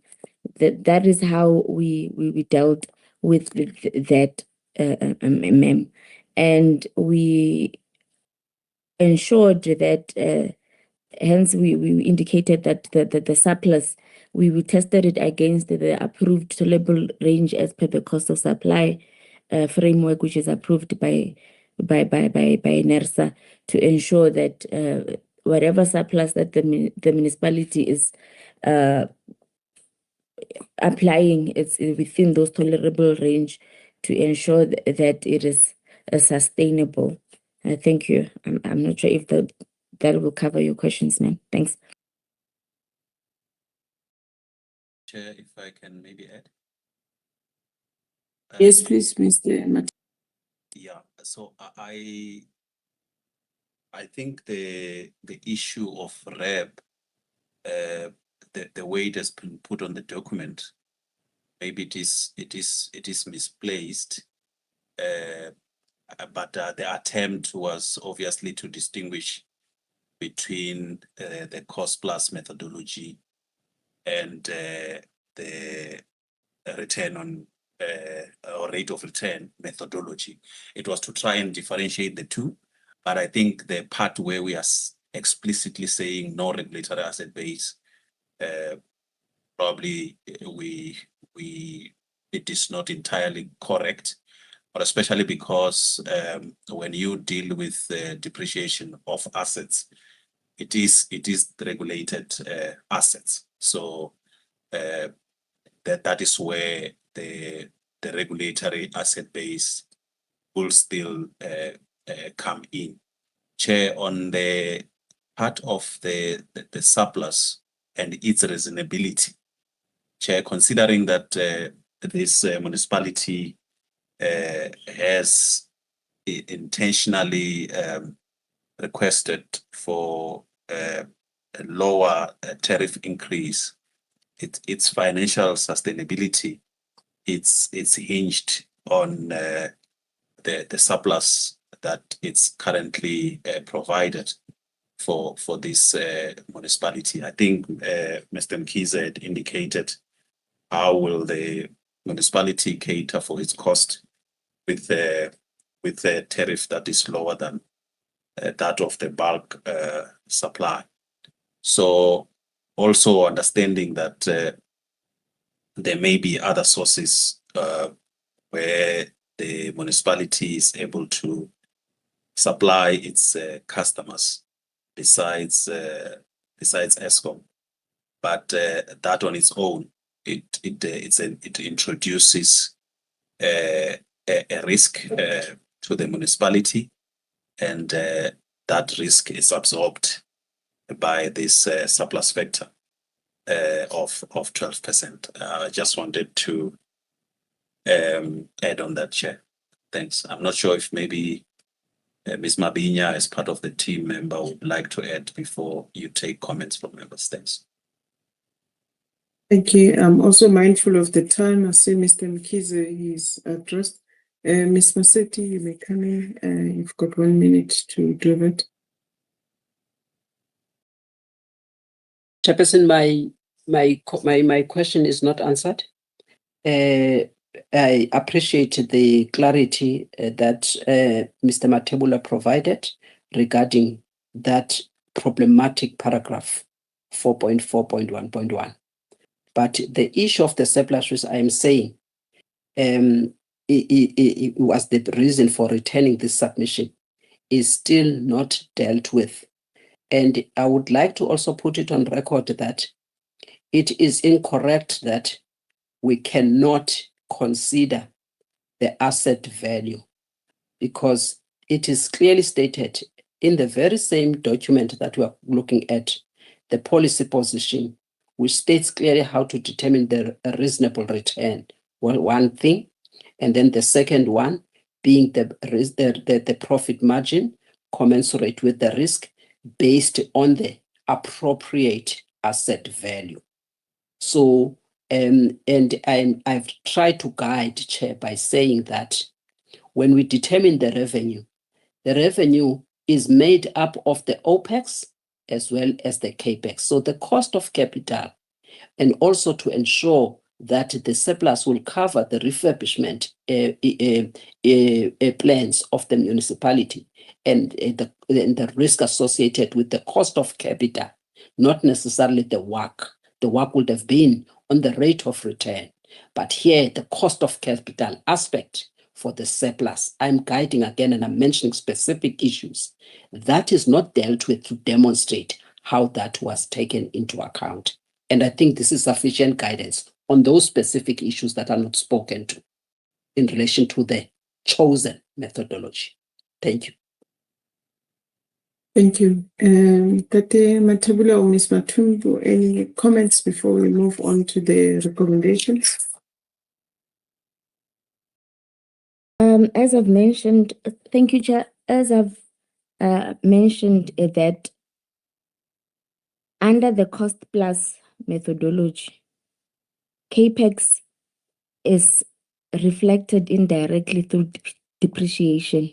So when considering the surplus, we only looked at OPEX and depreciation and ensured that these components are efficient, reasonable, and prudently incurred.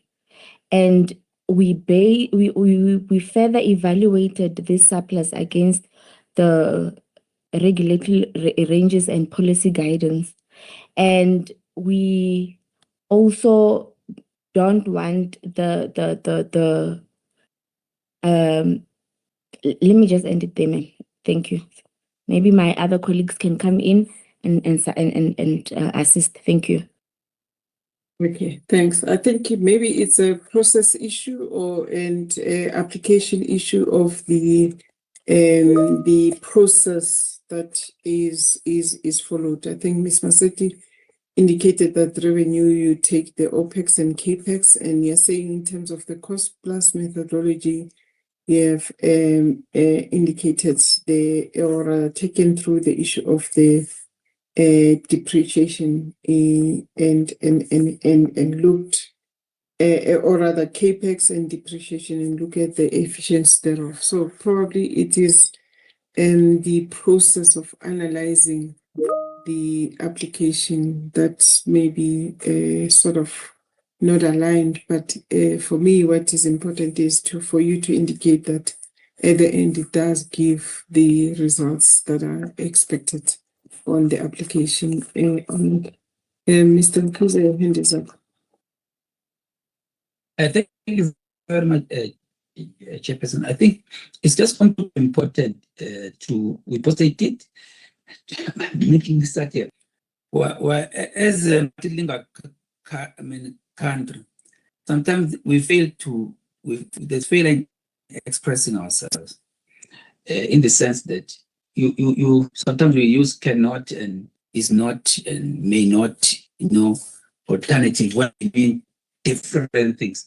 For my understanding, the issue of the RAB and the CAPEX has been already addressed of those two pages, and it's a matter of being able to articulate here in this that in the methodology that it's considered in terms of the CAPEX at because here you've got a cost plus methodology. You want to be in the same vein like when you've got a return on assets, where you must then have an ROA that isn't with this. But in terms of that depreciation, it is considered. And I think that Matebula and the team, all these issues that we've already spoken at length about, and try to lay a foundation thereon. Let's have those difficulties the case, this issue, these are the matters, this is how it's been addressed.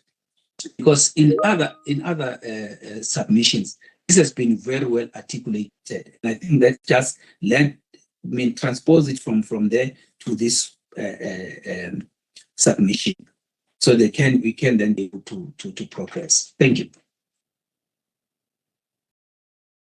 Thank you, Mr. Mkize. I do not see any other hand. I think for me, what is important, or that I'm drawing from this particular application, we may be taking into account all the issues, but using different methods, and therefore then for as long as it does get us to exactly what needs to be considered, it is appropriate. And on that note, I think there were recommendations that were read into the record on page 19. And oh, sorry, I saw Ms. Maseti's hand is up.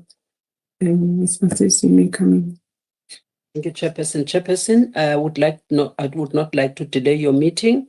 I am dissenting on the recommendations. And the issues that I'm raising are not in general. there are issues that I am engaging specifically on what is in the document and the calculation. The calculation of the surplus must demonstrate how it has been done and how we arrived at the amount, the figure, and how we tested for reasonability. And thirdly, linking it with financial sustainability.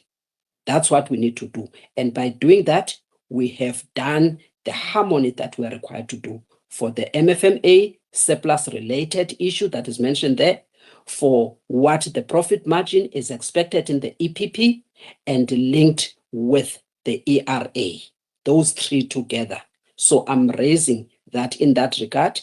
I don't want to make comments in documents in general terms. I'm engaging on specifics and what is before us. On that basis, Chairperson, as also stated on the chart, that has not been demonstrated. I'm happy to dissent on based on the statement that I've made. Thank you, Chair.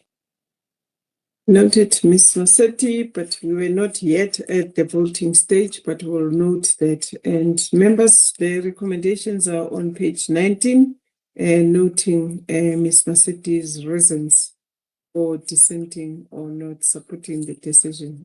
By show of hand, can I get an indication that you support the recommendations with the enhancements that are needed for this particular application? Thank you, Mr. Majola. I do support, and thank you, Mr. Mkize, noting the reasons for Ms. Masetti for not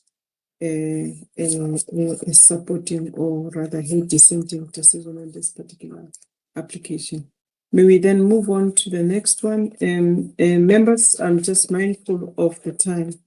If we can just state issues that needs to be addressed, and as well as in a concise manner, and also the responses be done in the same way. We are on item 2, which is Hasekwa Municipality, and it's yours again, Ms. Matumbu. Over to you, ma'am. Thank you once again, Chair. Hasekwa is situated in the Western Cape and is applied for a 7.01%, supported by a revised cost of supply study.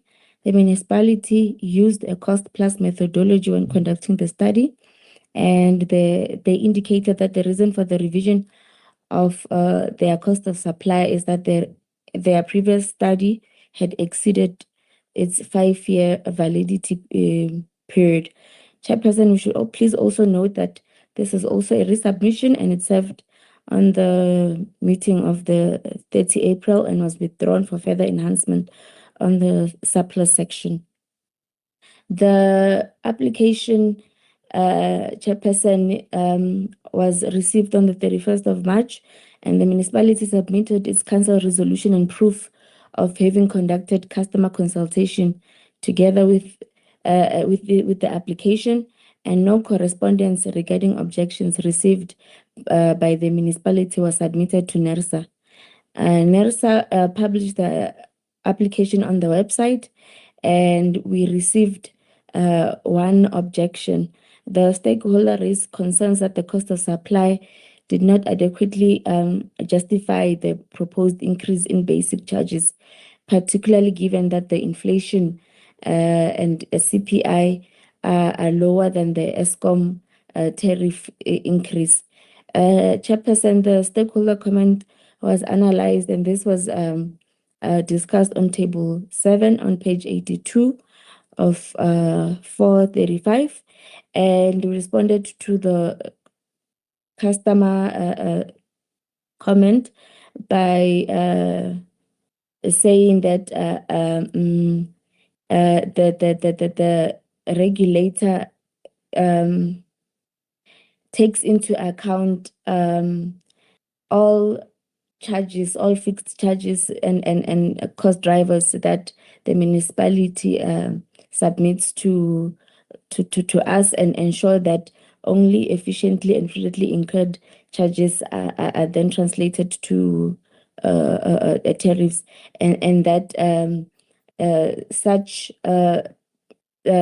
tariff, such basic charges or fixed charges cannot merely be benchmarked against the CPI, and that tariff setting must be balanced with cost reflectivity, affordability, and economic efficiency.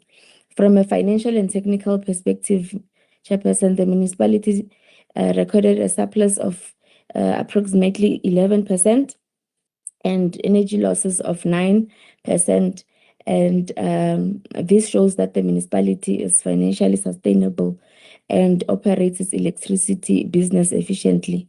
Chairperson, the cost of supply study indicates that the revenue required for the municipality to reach cost reflectivity is 298 million, and the cost structure is largely driven by bulk purchases, which accounts to 76% of the total costs, while the operational costs make up the remainder of which is 24%, and this includes a surplus of 8%. Chairperson, the surplus was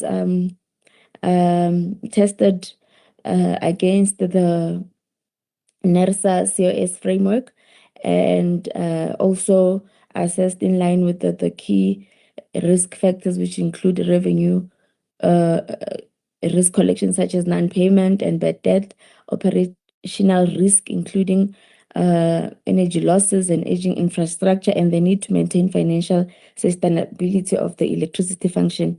The municipality has no ESCOM areas and no interest charged and no NMD penalties.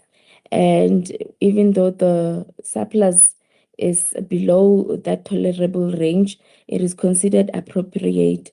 And Chairperson, the cost of supply further showed that there are cross-subsidization, where over-recovering customers are subsidizing under-recovering customers, and the municipality indicated that it will implement a phasing transition approach which includes gradual alignment of tariffs towards cost-reflective levels and a reduction of the cross-subsidies. And the municipality is encouraged to develop a cross-subsidization framework to objectively address cross-subsidization issues in a transparent and fair manner. The cost of supply indicated that a 5.3% increase in its tariff is required for the municipality to reach full cost reflexivity. However, the municipality applied for a uniform 7.01% across all its customer categories. The municipality opted for this approach to meet its financial sustainability, which includes its ability to milk with ESCOM bulk supply obligation, and also it's maintaining its tariff structure, and it also took into consideration affordability of its customers, looking at the current economic conditions. So the recommendation is that the tariffs that are based on the cost of supply be approved as recommended for implementation by the municipality from 1 July 2026. The cost of supply submitted be noted, and the municipality is required to submit a report accounting for all the costs that have been noted in this cost of supply to enable the energy regulator to perform its independent verification and audit processes. Thank you, Chair. Thank you, Ms. Matumbu. Members, any questions, issues of clarity, or points of enhancements in terms of the analysis of this particular application? Please do raise your hand so that you can make your contribution. Thank you.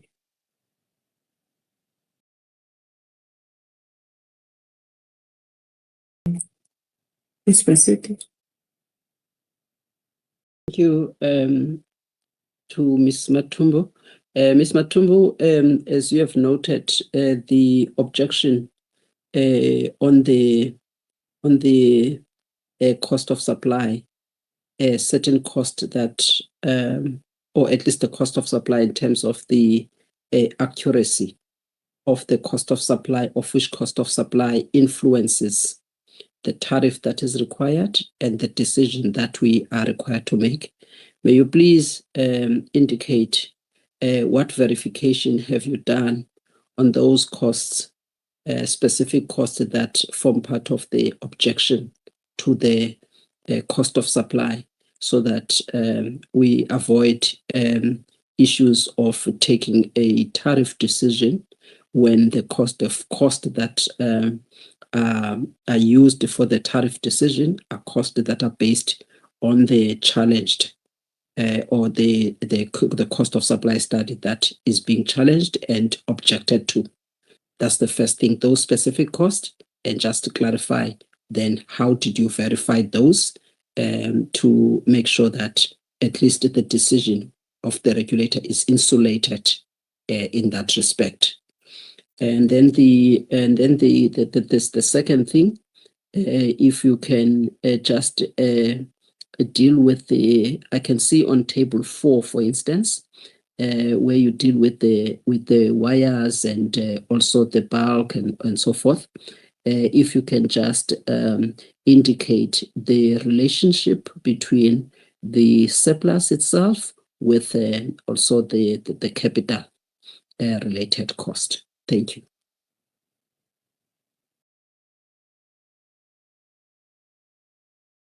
Thank you, Ms. Masuti. Ms. Matumbu, do you want to come?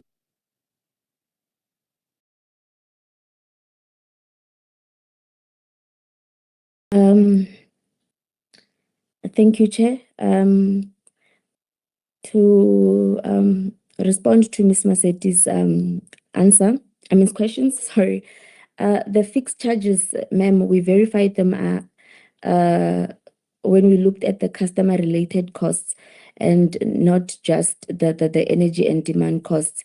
We looked at the ESCOM invoices, the trial balance, and which we made sure that the municipality derived all those customer costs from their metering, meter reading, and ensured that their network connections were correctly installed, and in light with also taking into account that they have energy losses which are low. So we looked into to that, and we also compared the fixed charges to the other costs drivers in the other components of the tariffs, ma'am, to ensure that they are not overly inflated or ensure that they are efficient. And in terms of the I'm sorry, ma'am, I do you mind please repeating your second question? Table 4.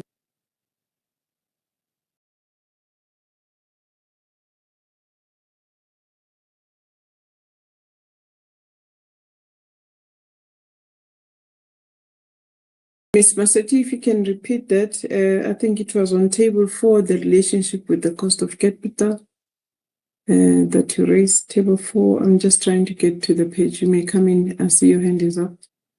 Thank you, Chair. I just wanted to assist in simplifying for her.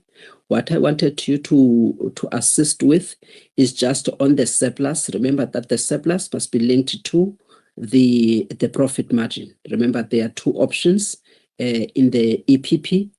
For the rate of return, you can calculate a reasonable return, and then you use the WACC to check the risk related.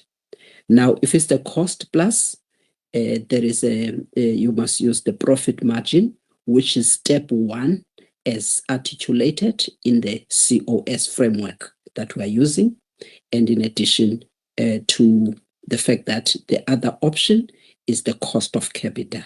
Now I'm asking for you to then link that surplus to the cost of capital, if you can make reference to table 4, so that we can also see how you have done it and relate it to the importance of ensuring financial sustainability and reasonableness. Those are the two things. Thank you.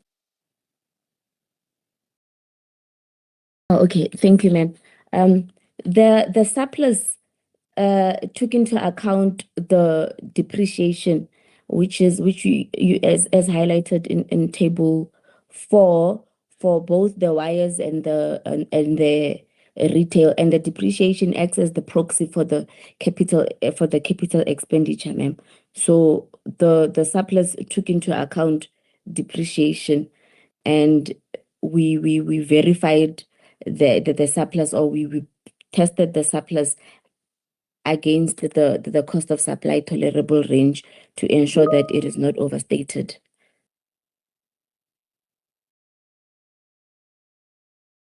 Chair, Thank if I you. can maybe just add around the reasonability of the 8% that ASEQA is being afforded in terms of surplus.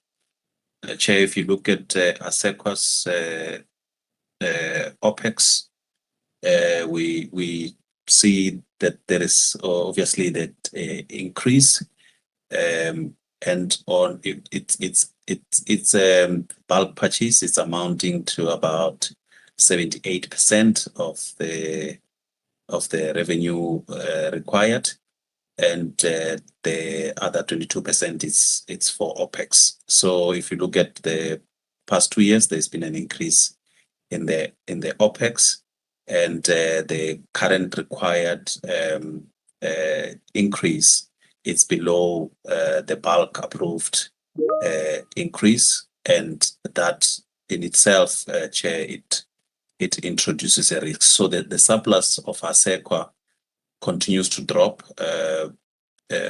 as seen on, I think there's a table I just need to refer it to, but if you will see that there is a decrease in the surplus in the past 2 years, and ASEQA continues to absorb the increase that comes with the bulk purchases, and it has also demonstrated that there has been an increase in its OPEX, and that in itself, Chair, continues to impact on its it will depend on its surplus to be able to remain financially sustainable.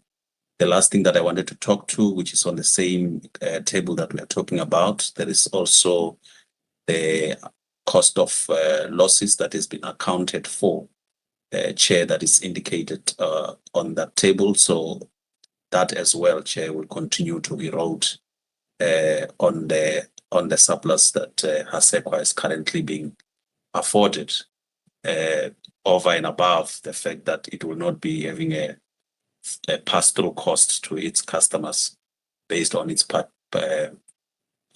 purchase prices. Thanks, Chair.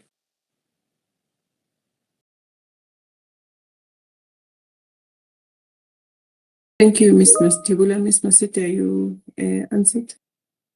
Yes, Chairperson, I'm answered by the clarity from Mr. Matebula, but there's additional points on the chart which to guide all of the colleagues going forward as they are busy. They are going to present, but I would like to just caution that Ms. Matumbo must not mention depreciation, because you can only do that when you do deal with the asset value, please.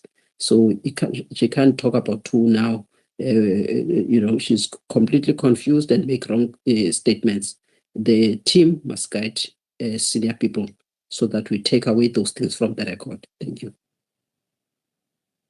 Noted. Thank you. And I just trust that the team is having access to the chat and note the input that have been made that are for enhancements. On that note, the recommendations have been read into the record. They are on page 62.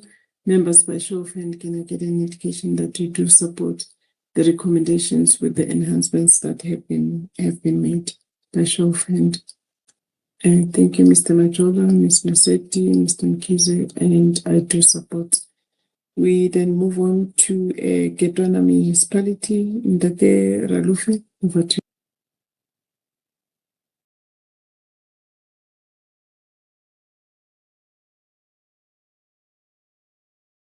Thank you, Chairperson. Apologies, I was speaking to a muted mic. Thank you once more, Chairperson, and good afternoon to members. everyone in the meeting, including the public as well. Chairperson, Ketwana municipality is a municipality situated in Free State that is supplying electricity to 4,339 customers with 2,821 indigents. Ketwana local municipality chairperson have supplied a new cost of supply, which followed a cost plus method. And the main reason they indicated was to resolve the tariff discrepancies within the electricity business, as well as to cater for the changes emanating from the RTP. And the municipality indicated that they've consulted with its customers, and we have also done consultation from NERSA as well. And then, Chairperson, with regards to financial performance of this municipality, the municipality have recorded a deficit of 20.29%, coming from a deficit of 6.58%. And the reason for this deficit this deficit was mainly driven by the ESCOM interest. The municipality is owing ESCOM an interest of 28.5 million. And it has been dealt with, and we'll explain to it as we go on.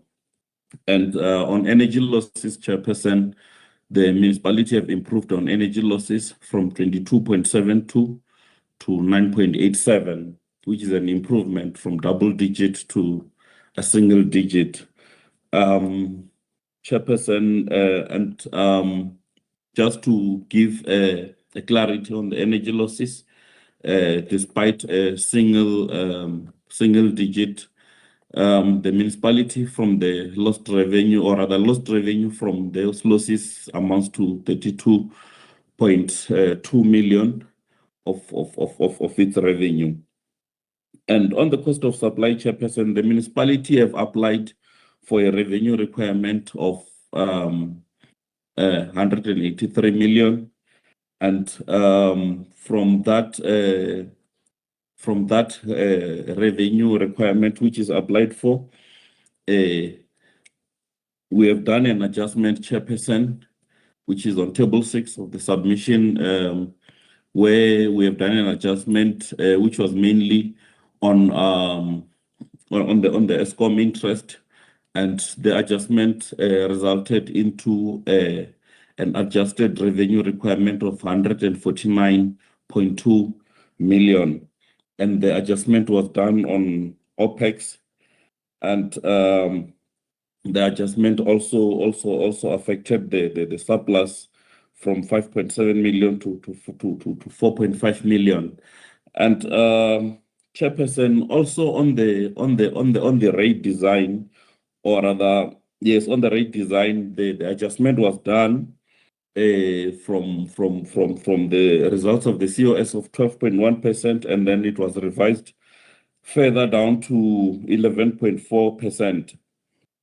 And Chairperson, looking at the schedules of tariffs, the municipality opted to apply for a 10.8% of the municipality opted to apply for 10.8%, and on its operating expenditure, on its tariffs.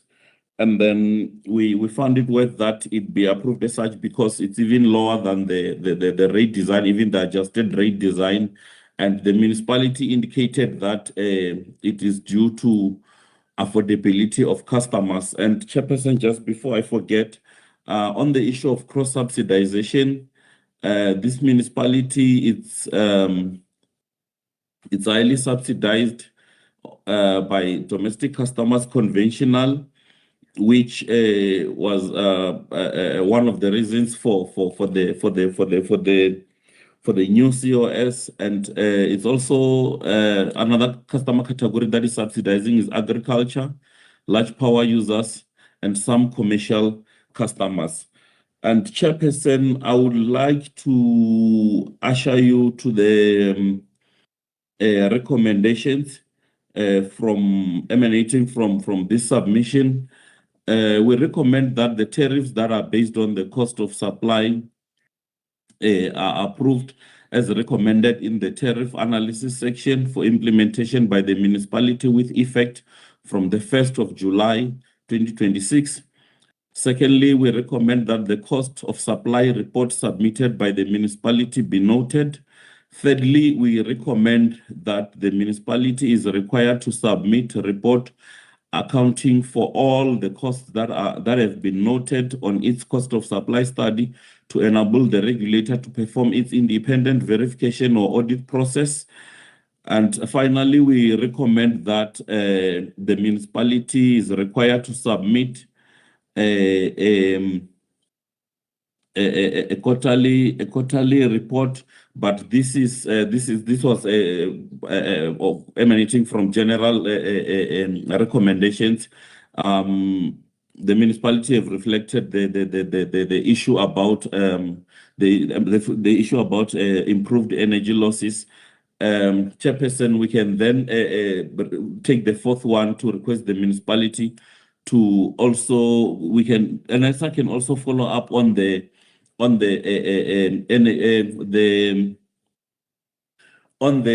ESCOM interest to see how the municipality is progressing for its sound financial position. Chairperson, let me stop there. Thank you.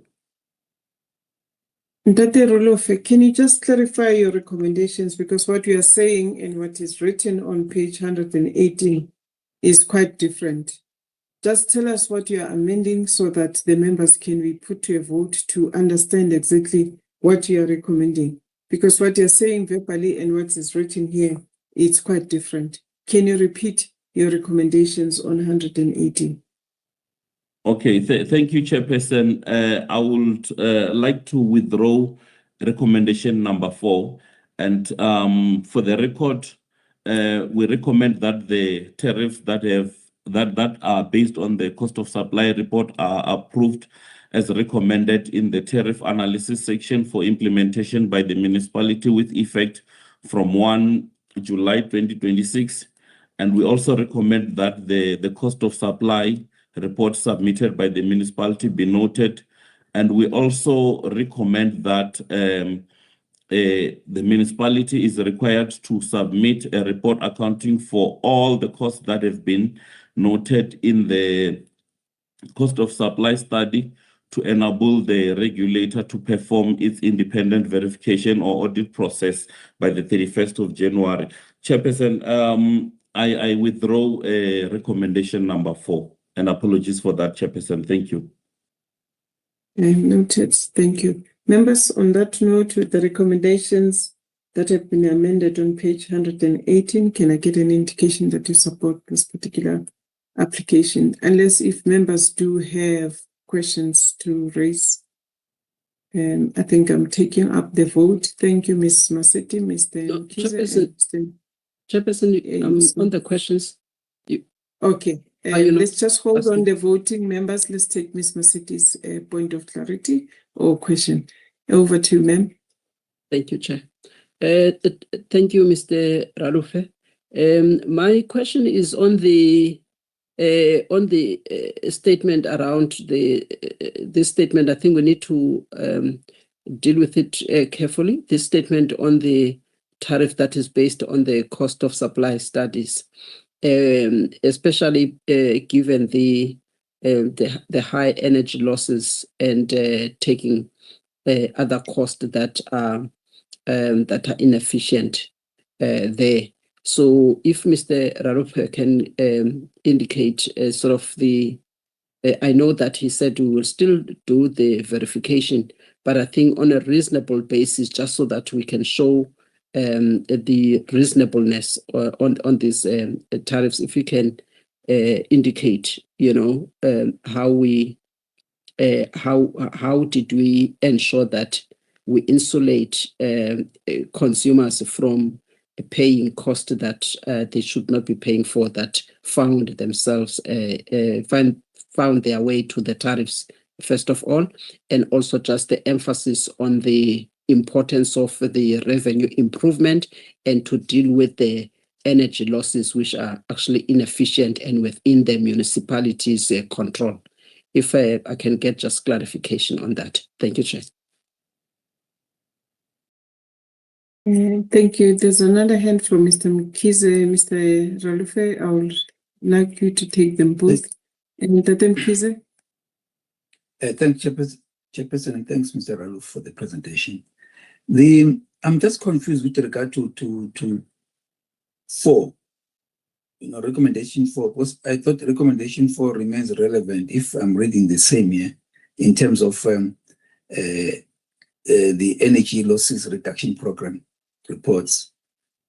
I'm not so sure whether what's the reason for totally eliminating it, because it remains relevant. Secondly, I think it's important when we're talking of public consultations that we also go further. I think I've said this and I don't want to repeat again to the subsequent presenters, that we also reflect on whether we did receive comments and what happened with those comments, because we should be very clear that we don't do same just to tick boxes, but we truly consider them. So if you may reflect, and the same applies with the municipality side of things. And then you talk of eliminating the other inefficient cost, like the losses above what is prescribed in the framework. I just would like to know, was this post the application, or it was part of the process of applying, such that what they applied for at the end of the day ended up being the same with what you are recommending? Because I was just a bit confused with regard to that. Thank you. Thank you, Mr. Mkize. And Tate Ralufe? Chairperson, before I respond, Mr. Mkize, may you please clarify the last question? I don't know if I understood it properly. The question is simply that if you had removed certain losses that you deemed to be within the control of the municipality, what they applied for would then not be necessarily the same with what you approve, because those figures would not be the same. Just want to get clarity around that, whether they applied as part of the process incorporating what we had already removed or not. I do understand. Okay, Mr. Mkize, I will attempt to answer your question, and if not understood, then I believe you may make a follow-up.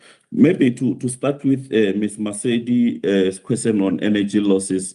Ms. Masedi, the energy losses, or rather, not me not address you straightly, but members, the energy losses have deteriorated from 23-24 to 24-25.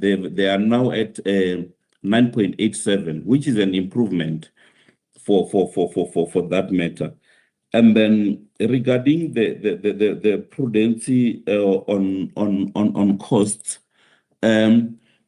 yes, I've made mention of the cost of supply that reflected a proposed average increase of 12.1%. And after the revision, after eliminating all the imprudent costs, and then it got adjusted to 11.4%. However, the municipality, considering the affordability of the customers, then applied for a 10.8%. Now considering that what was supposed to be allowed as an increase is 11.4%, we therefore recommended that we give the municipality what they have approved for, which is 10.8%. That is below what have been what the COS has reflected. And the issue about the report on energy losses, the reason to withdraw that recommendation was that now the energy losses have improved from 22.72 to to 9.87%. Now it's on a single digit, but we are happy to further request an energy losses report, even though it's at a single digit. On the issue of consultation, and apologies, Mr. Mkize, I couldn't, I just forgot to mention it from the beginning that from NERSA side pertaining Nketwana local municipality, we didn't receive any comments. And the municipality from its side, it just gave a proof of an attendance register. So that is where the consultation process have gone up to. I don't know if I've answered everything effectively. Thanks, Chairperson. Thank you, Dr. Ralufu. Members, any questions, issues of clarity? Or further, or rather follow-ups on the questions you've raised? I'm covered regarding the percentages as well as the issue of the energy losses, and that then because the figure that was ultimately requested by the municipality is below that, even which incorporates the elimination of those losses that are deemed to be within their purview to deal with. So it's covered in a way the second question that I raised. Thank you. Okay, thank you very much, Mr. Mkize. Ms. Maseti, are you covered? Yes, Chairperson, I am covered. Thank you. Mr. Majola, your hand was up. I don't know, it was for voting and it went down. If it was for voting, I would like to request members that we go and recommend, or rather consider the recommendations that are on page 118, and noting the input or improvements that members have highlighted to the analyst. And on that note, members, can I, by show of hand, get an indication that you support the recommendations with those enhancements or issues of clarity that you would like to see in the RFD? Thank you, Mr. Majola, Mr. Mkize, and Ms. Maseti. And on that note, we then move on to the licensee that have not amended their COS. And we will start with Beaufort West Municipality, and it will be presented by Ms. Botha. Over to you, ma'am. Thank you, Chairperson. Good afternoon to you. Greetings to members, colleagues, and the public at large. So today, Chairperson, I'll be taking you through 6 tariff applications, starting with Beaufort West. With this in mind, I'd like to request that perhaps I take a deep dive on this one, and then just quickly glide over the subsequent submissions because they will be back to back. Obviously, having provided a bit of context in how I have assessed the applications, if that's in order with you, Chairperson.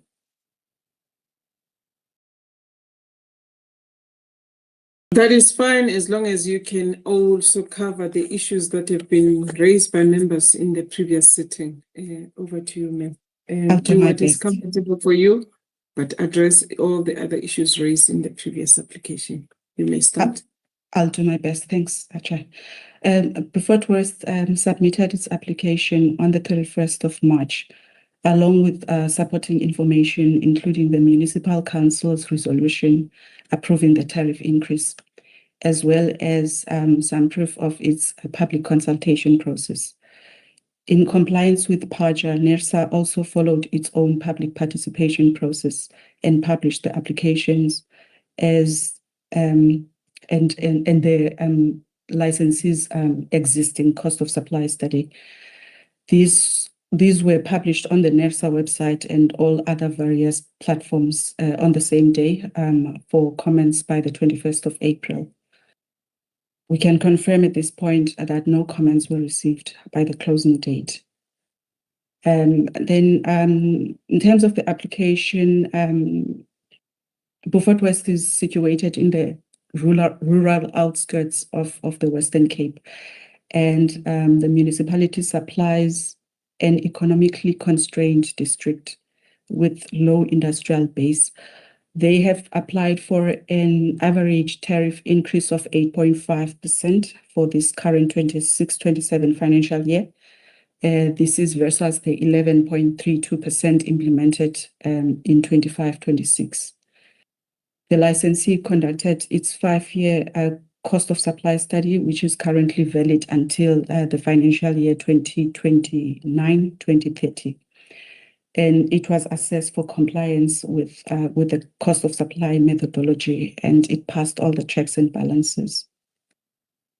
In determining the tariffs this current year, the determination of the tariffs are principle on the legal basis established under the ERA, Section 15, which provides that the energy regulator must enable efficient licenses to recover the full costs of licensed activities, as well as to allow for a reasonable return proportionate to a risk. And complementary to this is the EPP Policy Position 1, which stipulates that the revenue requirement for a regulated licensee must be set at a level that covers the full cost of production, including a reasonable risk-adjusted margin or return. The municipality's financial performance on its own is anchored on the revenue surplus or deficit principle, and this is in accordance with the Municipal Finance Management Act, which is MFMA for short. So in establishing the municipality's financial performance, the surplus margin therefore becomes the reasonable rate that municipalities derive from their revenue, net all the capital and operating costs, in order to act as a buffer against several risks that are proportionate to service delivery. The surplus principle, therefore, closely aligns with the cost-plus methodology as defined in the COS framework. This surplus margin, therefore, seeks to cover risks ranging from any revenue shortfalls or unforeseen and unavoidable infrastructure disasters that the municipality might face. And such risks include, say, financial and liquidity risks.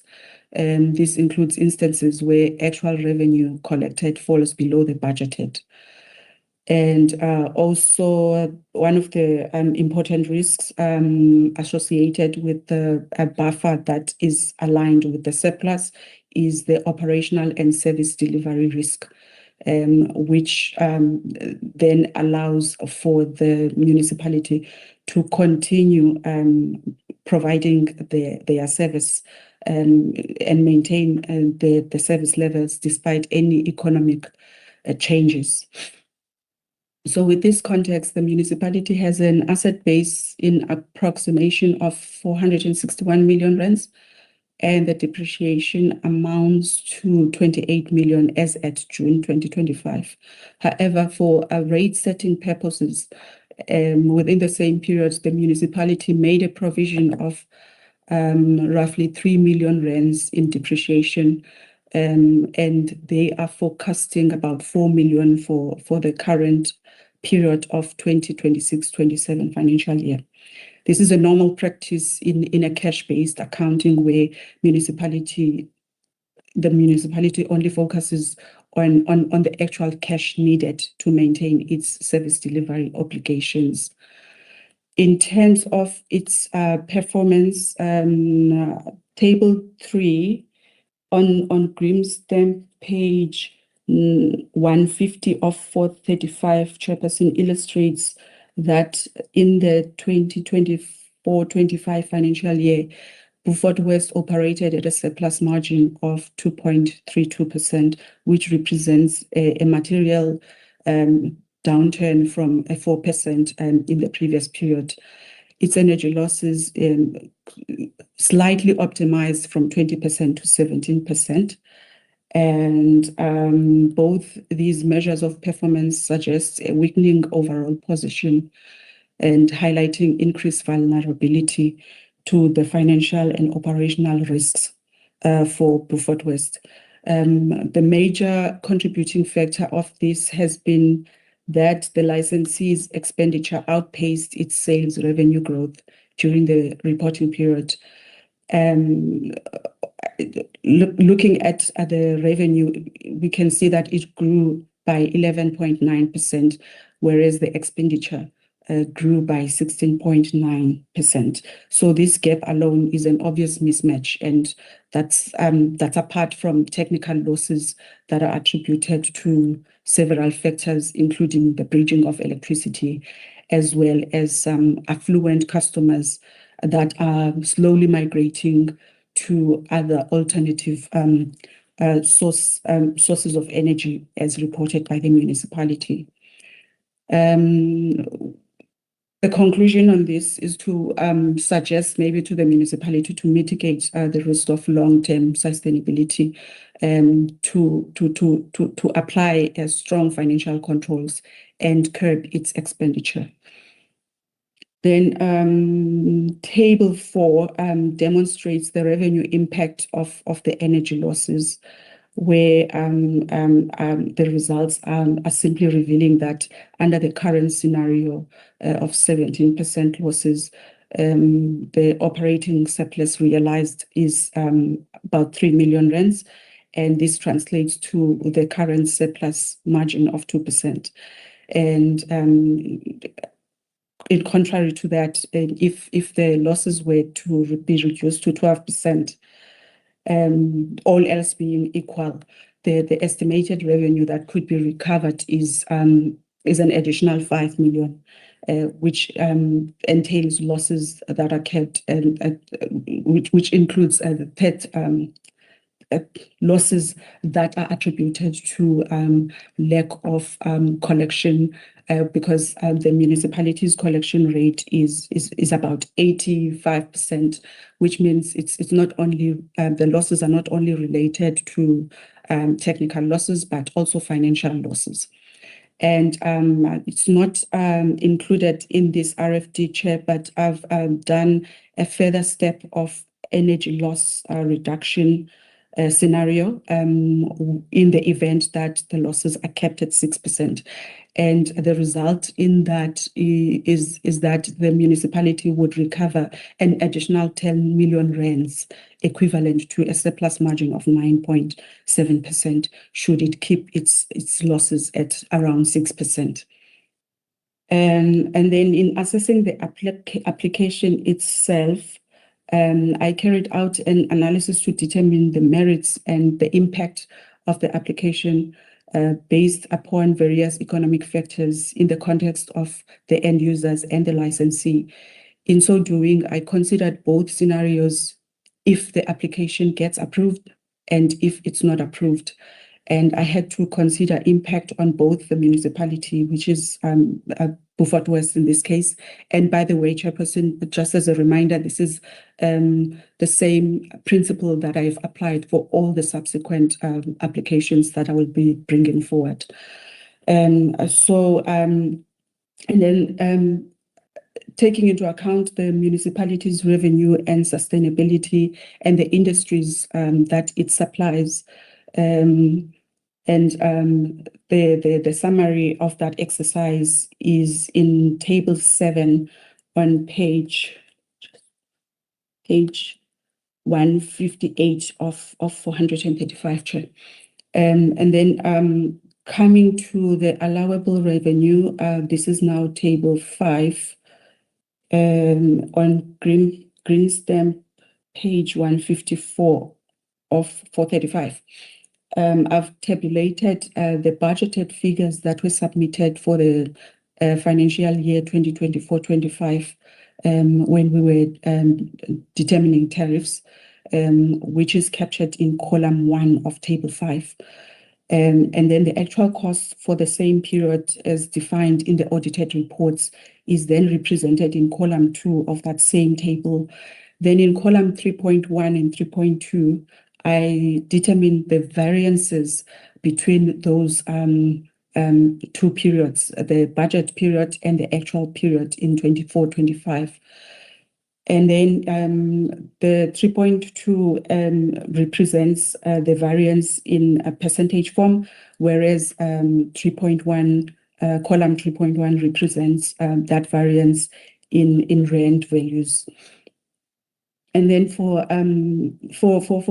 Beaufort West Municipality, the financial year 2024-25 variance between the budget and the actual total allowable revenue in column 3 reflects lower than planned expenditure and higher than anticipated other income offsets rather than regulatory adjustments.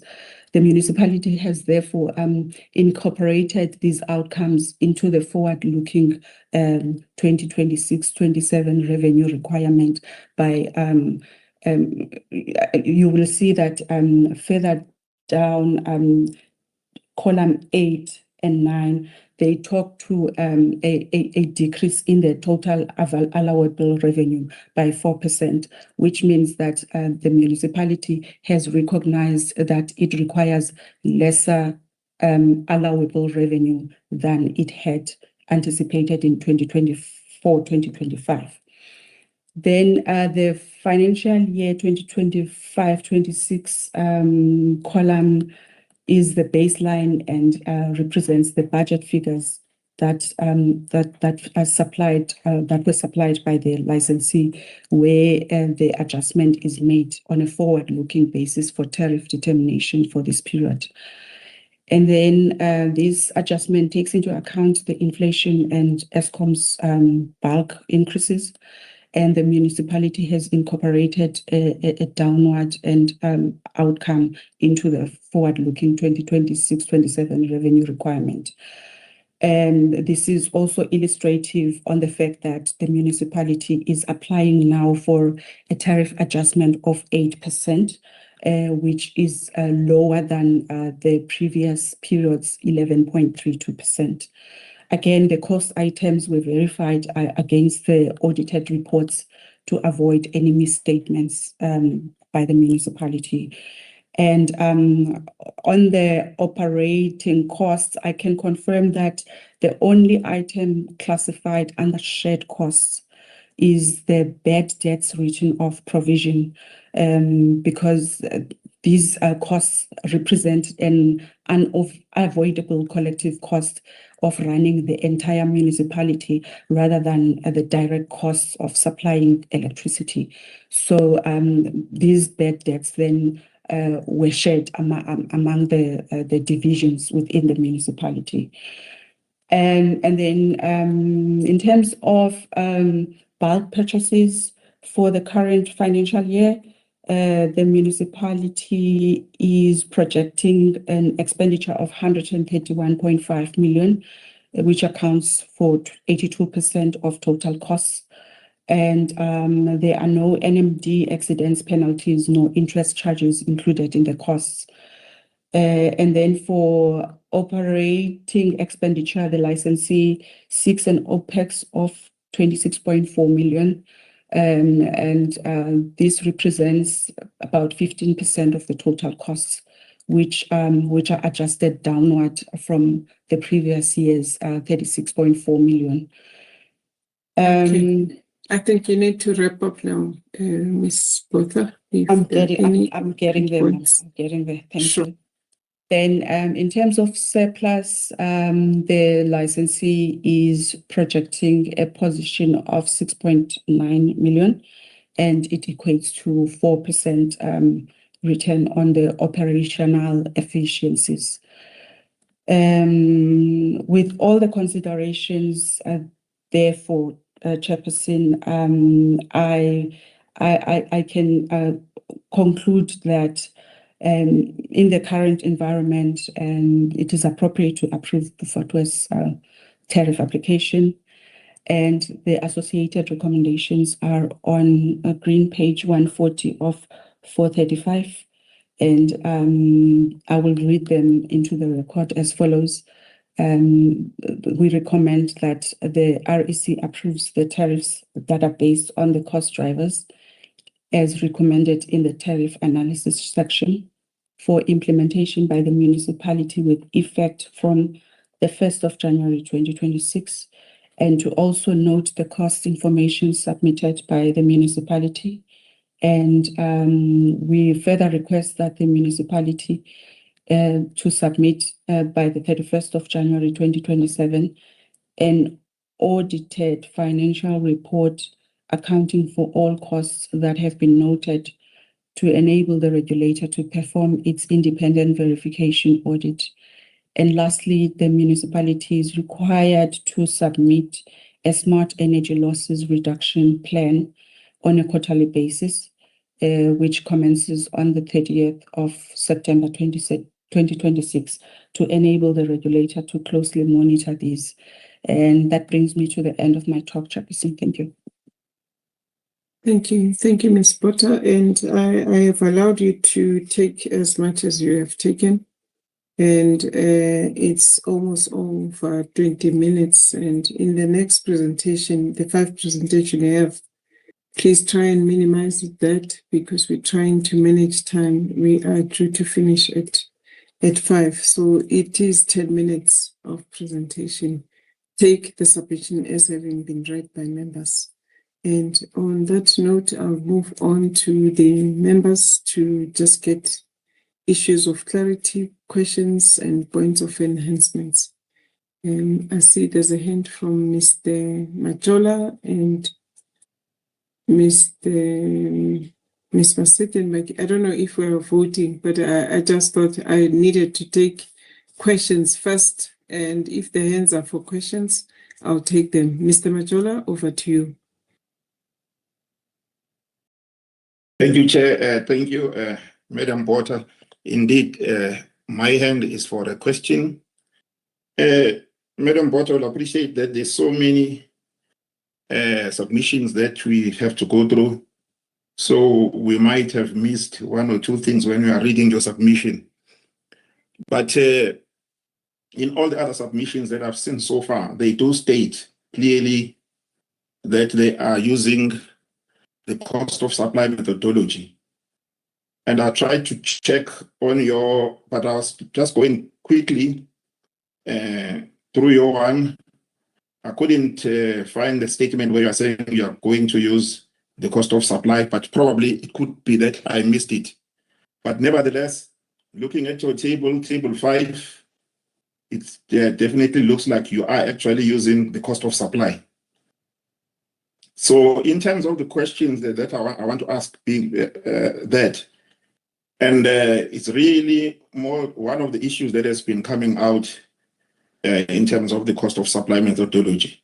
Just to check with you, because I can see that in your calculations, table 5, you have not incorporated CAPEX. In other words, CAPEX is not taken into consideration, is not included in your calculation of this revenue requirement. And so my question is that CAPEX inclusion, the fact that it's not included, can you confirm that it is actually based on that NERSA framework for these municipal applications, that indeed, in terms of the NERSA framework, CAPEX must be excluded if you are using the cost of supply methodology? Thank you.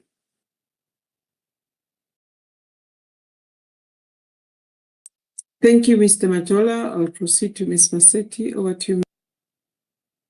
Thank you, Chairperson. Thank you, Ms. Potter. And thank you very much for raising a couple of things that we've been struggling with. And one of them being the issue of depreciation. And I think what I appreciate more is really the table 5. I just wish that this table 5 could be everywhere in all of the submissions, because it nicely deals with the questions that we've been asking when we start from 2024 being the audited figures. And then it does the reconciliation, and it deals also going all to 2025-26. Well, I said 2024-25 audited figures, and then 2025, which is still not audited, and then it comes to the budgeted for this year. Now, I just want to check, I do have questions here. I do see that you have actually dealt with capital expenditure, the CAPEX, what we call the CAPEX. You've got it under the cost drivers, and you've got a figure that you have put there in terms of 2024, which is what was budgeted in 2024. And you have also dealt with what was actually spent in 2024. Then in 2025, that became a variance and how now is treated. Can you then say what the implications of that is in the business of the municipality, given the fact that Section 18.7 does require us to take into account the capital expenditure? So what does this mean in terms of the implications on the business of the municipality? Thanks for just being so transparent in that aspect, and also dealing with the underlying cost of this municipality. The second question that I would like to find out is on the clawback or give back, because I think it needs now to come out. Yes, I do take into account that the 2025-2026 figures have not yet been audited, because the year end is the 30th of June. But if you can deal with the variance that emerged from your reconciliation here and speak to that variance in relation to the clawback for this municipality, because that's very important now that we have this. There is a line there where you deal with the total allowable revenue amount. Can you deal with that column on the 2024-25 budget to actual, that variance there of that total allowable revenue? I think it's a shortfall as I actually see it. Does that mean that that shortfall has been considered in 2026, 2027 as a shortfall on the revenue that is required by the municipality, and talks to the clawback or give back to the municipality?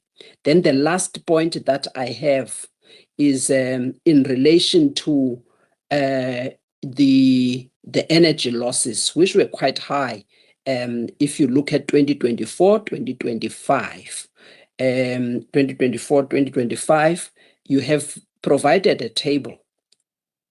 And let me just see, there's a table that you have provided. On that table, you are doing a scenario, a calculation on the scenario, indicating that if, for instance, that is table 4 under paragraph 3.5, which I appreciate.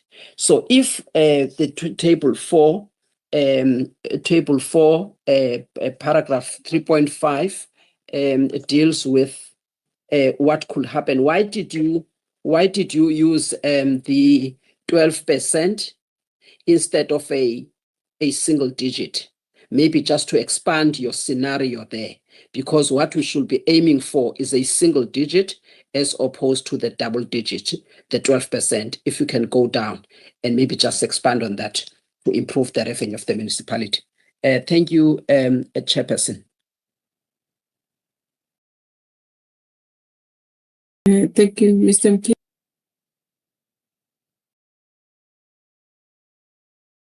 Thanks, Chairperson, and thanks to the presenter. From my side, just for 3 things. One, on table 3, I note that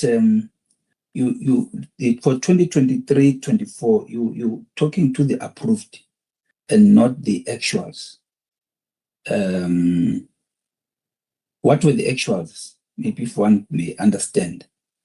And then also to get to understand the issue of I heard you talking about bad debts shared among divisions. I just want to check how then aligned is that to the principle of ring fencing the energy or electricity divisions, revenue and expenses. And then I did not hear anything regarding consultations.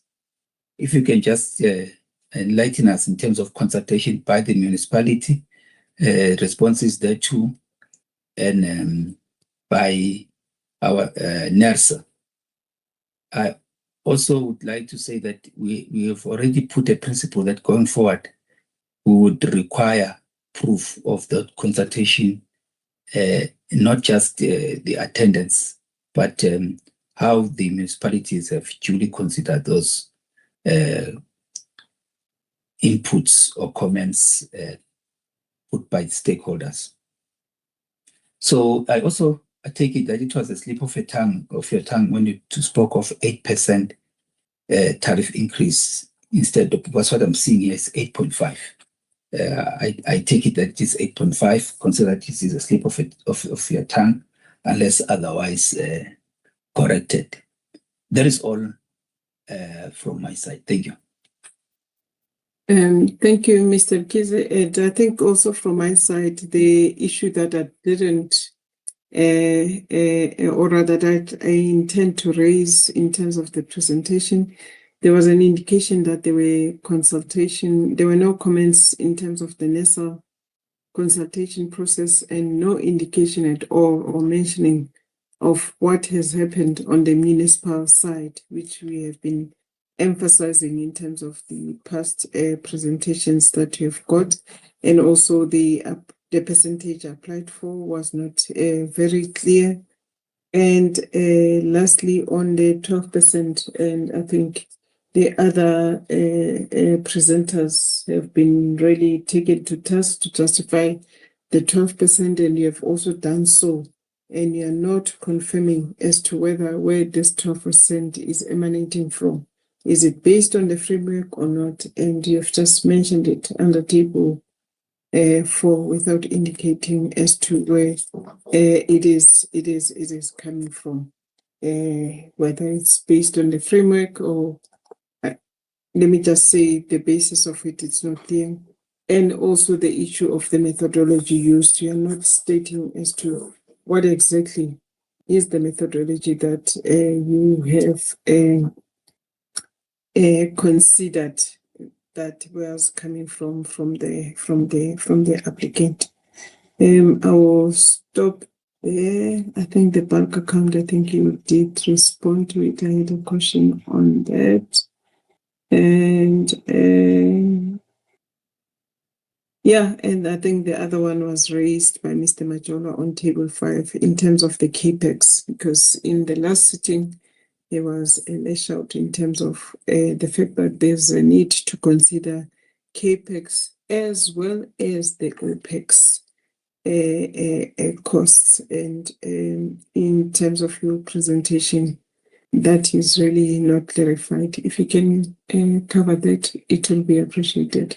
Over to you. You do have time limitations to respond. Thanks. I think it's 2 minutes for you to respond to the questions of members. Over to you, Ms. Botha. Okay, thank you, Chairperson. I'm not going to respond in any order, but I'll just respond as the questions come to mind. But in terms of the Mr. Majola's question on the methodology used, it is a cost plus methodology that has been used. And I think I did mention that. And the cost of supply, I did not explicitly speak to the cost of supply study because the tariff adjustment for 26-27 for Beaufort West is now based on the adjustment because they already have an existing cost of supply study. So they did not resubmit a new cost of supply study. Hence, now the basis of the cost adjustments was just the tool that with the adjustment tool rather than the cost of supply study. And then moving to the actual increase, I think I stated at the beginning that the increase is 8.5% versus the one that was implemented last year at 11.32%. And then in terms of the CAPEX line item, the other question from Mr. Majola was on the depreciation. Again, in my presentation, I mentioned the full depreciation on the entire asset base, as well as the depreciation that is now being provisioned for the current year. Which is estimated at 4 million, but it's not disclosed on the table itself, but it's part of the operating costs. And then coming to the CAPEX implications, this particular municipality, Ms. Masetti, had plans to refurbish its infrastructure. So the reason why they had planned for that, and you would see that there was no actual expenditure, is because that those plans had now been delayed.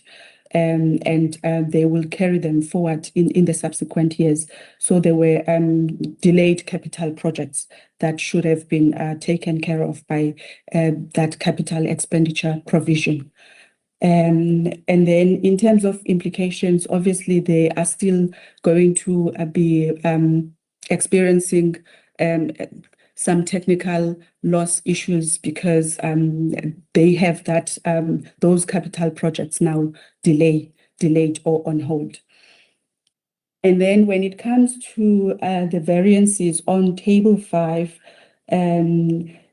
yes, you are correct. And as you can see, that let's just go to the table. Table 5. Okay, there you go. So in table 5, you can see that in column 1, there is a budget of 166.9 million rands. But then when you move on to column 2 of the same period, the actual costs that have been expended amount to 143.6 million, which effectively means that there has been an under expenditure. In a situation like this, then this would call for a clawback. Because it meant that the tariffs were set at a higher revenue, but then the actual spend on the revenue was lower. So in the event that the regulator has got a proper methodology to deal with such cases, then this would have been a clawback case. And then the same is true if the results were the opposite. And I think I've made there's a paragraph that I have jotted down in that respect. And I think it's on page 158 of 435, where I am just illustrating that currently there is no formal RCA mechanism for municipalities. And even though we recognize that there was an under expenditure from the municipality side, there is no, that does not necessarily mean that we will automatically recover those costs because we do not have the methodology on how to deal with that. And then I think in terms of energy losses, there was a question on energy losses and the fact that there is only a scenario on 12%. And yes, principally, the 12% is derived from the COS methodology. But then I think in my presentation, I did mention that in my final draft of the RFD, I have expanded that to 6% levels. And I did mention that the revenue that would be recovered in the event that the losses were kept at 6% would then be in the region of 10 million rands. I think I've covered some of the questions. If not, please feel free, Chairperson. Thank you.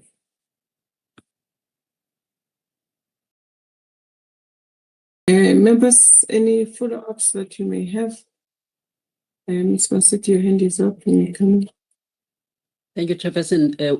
There's a follow-up on the capital expenditure, which I said I appreciate that she dealt with it thoroughly on table 5. What I asked specifically is that with the fact that the municipality did not use that amount and it is a variance now.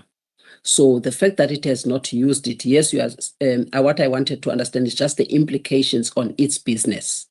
Would it have any issue on, say, technical losses for the municipality or things like that? Because we just need to have an understanding of, yes, you say that there's delays on the refurbishment infrastructure project.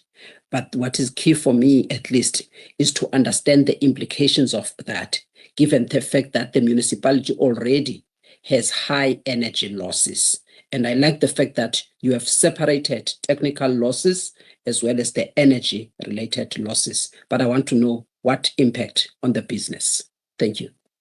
Oh, by the way, Chairperson, that statement, Ms. Bota, because we gave them more, and there is a variance. So consumers have paid for something that the municipality budgeted. So it means they recovered more revenue, and they did not do what they said they were going to do. So it is important that, therefore, as we said, that clawback will be applied. And we've got audited figures from 2024, 2025. Surely that is that amount that they have not used. It must be an amount that must offset a portion of the revenue that the municipality requires for 2026, 2027. If that can be dealt with, Chair. Thank you.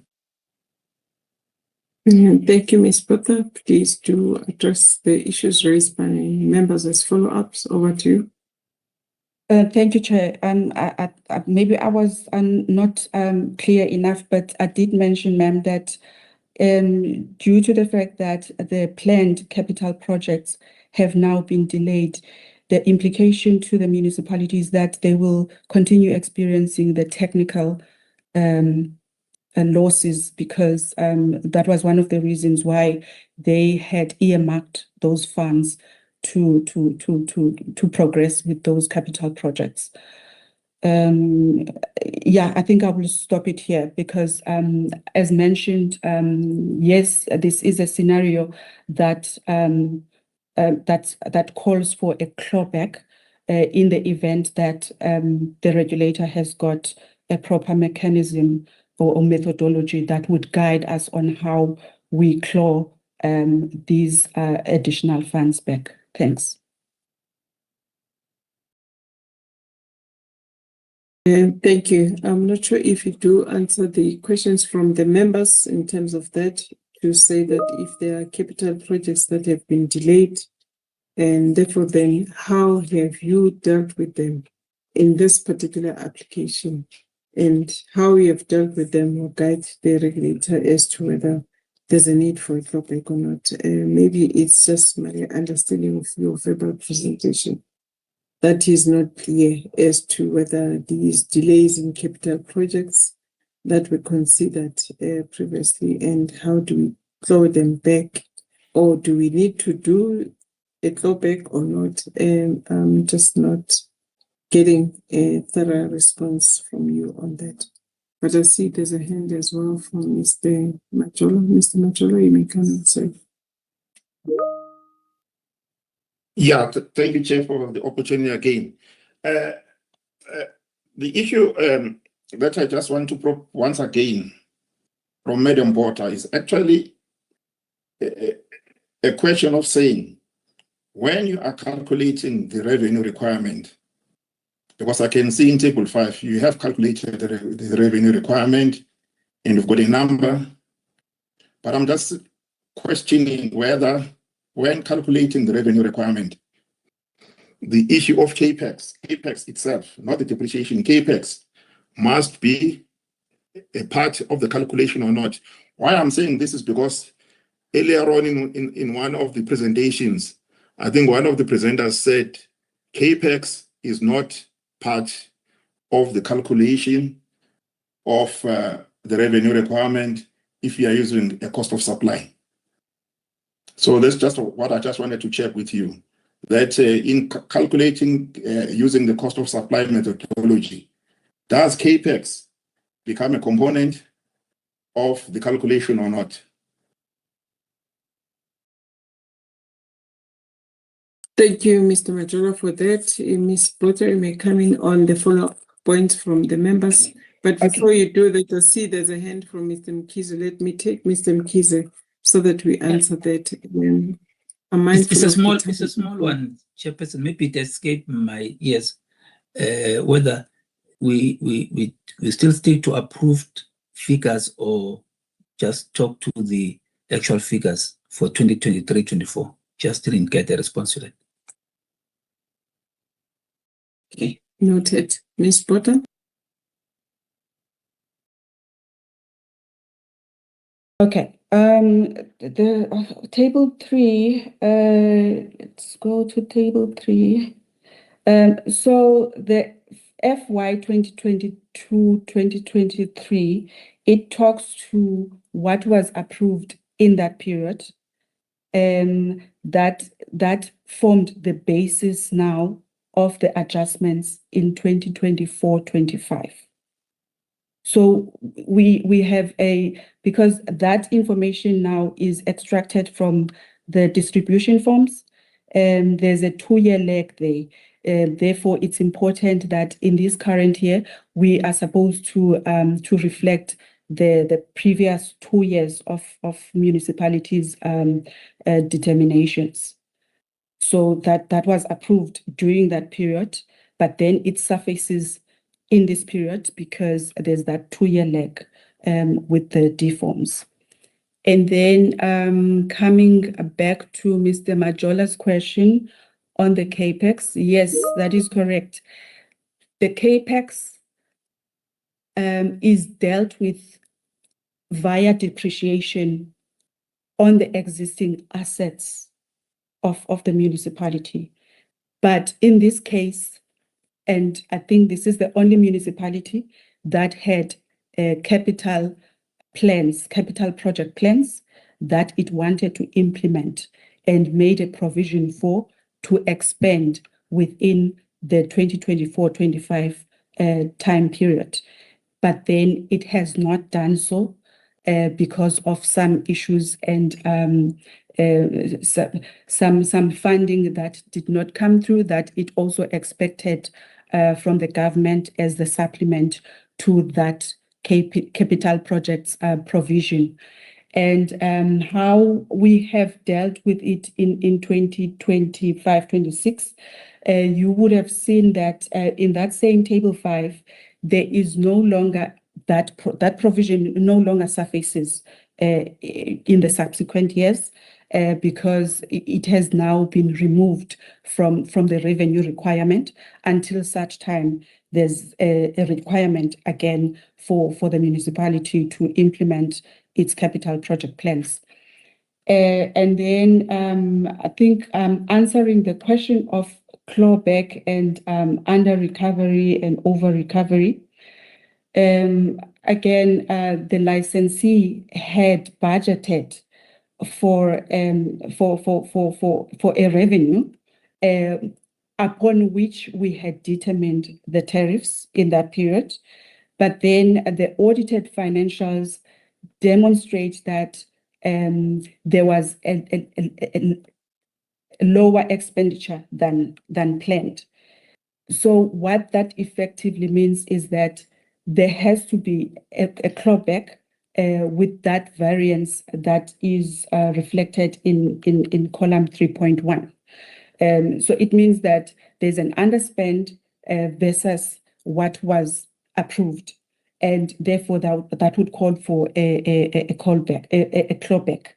However, there is no definitive method currently that the regulator has as to how that shortfall would be recovered from the tariffs.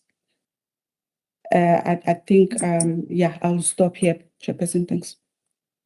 No, that is fine. But I think for me, the question raised by Mr. Majola has not been adequately addressed in terms of CAPEX dealt with depreciation. I think you've talked about government issues and the fact that you have considered that due to government issues of 2025-26, and we are dealing with 2026-27 approvals. I don't want to dwell onto that, but I believe that question from Mr. Majola is not adequately addressed, but I see their hands from the members that are follow-ups. Let me allow them to come in. Ms. Masek. Thank you very much, Chairperson. Thank you for the clarification, Ms. Bota. Ms. Bota, you are dealing with the issue of infrastructure, and you are quite correct about government coming in to fund some of the infrastructure. That is the correct position that you're making. When it comes to the surplus itself, the surplus gets related to refurbishment plans. And that's why we ask questions relating to the profit that is sufficient and the surplus that is sufficient, so that it can cover those issues of refurbishment. Now, what you are telling us is that that amount that was budgeted by the municipality for refurbishment project has not been utilized. That is proper, and in terms of you just dealing with the distinction of what government can do in supporting the infrastructure financing part of the municipality and the tariffs catering for the repairs and refurbishments. You are quite correct in drawing that distinction. However, if you can just teach us in terms of the accounting principles and also the law in relation to this cost plus methodology, as well as the rate of return, whether in our assessment and taking decisions, we must not consider the asset value or the capex, whether we must not consider it simply because it is a cost plus. I think that is the aspect that you must be short and straight to the point and deal with it once and for all. And I made mention of section 18.7, which calls for OPEX as well as CAPEX. And you have dealt with that. All that you need to do is to clarify, how do we deal with depreciation when we can't consider CAPEX or the asset value? Can you just deal with that aspect? Number two, that issue of the clawback or whatever the give back, to the extent that the municipality did not do what it said it was going to do and has taken money from consumers through the tariff, should that amount not be offset on the 2026-2027? What's wrong with offsetting that amount that it did not use, which it has taken from the consumers? Those are the two things for me. Thank you. Mr. Mkhize. Thanks, Chairperson. I think there's an inordinate amount of time that you are taking on this submission, which I think it's a matter that also emanates from a point of standardization. I think in terms of how these are presented, issue of standardization is very important, so that sometimes the matters are just convoluted by way of just sheer presentation and articulation, which I think the head of department and EM and everyone are going to look at it from just aligning things accordingly. Because we're also going back to the issues of CAPEX and all of that. We've already indicated that there's an expression of the capital side of things by way of the depreciation when one looks at the cost plus methodology. And that even the issues of the 12%, we've already articulated on these things by way of saying that they come from the framework, the COS framework. And colleagues, I'm just concerned from a point of view of the time that we are taking on it. with also some of the things that we were reopening previous discussions on the same matter. I would appeal that we move towards maybe the decision, noting that the need for really standardization. If you look at it, the way you have dealt with all the rest, there's just a difference here in terms of how issues are presented. Let me leave it at that, Chairperson, that delaying your meeting. Thank you. Thank you very much, Mr. Mkhize. And I also wanted to give sufficient time on this one because I think the presenter was presenting this for the first time.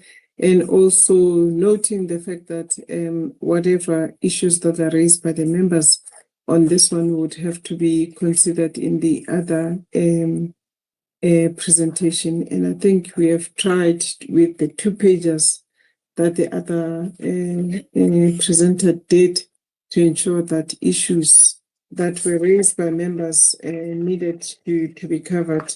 And even on this one from my side, I did not hear the presenter talking about whether the municipality have consulted and what were the comments and if there were any, how they were dealt with. And I didn't really raise this, and there's issues of CAPEX consideration in relation to the methodology which are not adequately addressed. And I think for us to try and direct the presenter to respond to them at this stage, it's just going to be delaying the meeting. And I do agree with your point to say that there's a need for standardization of the presentation. And all issues that have been raised in the previous presentation have been shared with the team. And I think from my side, I even wrote them to the team to say that they must cover them.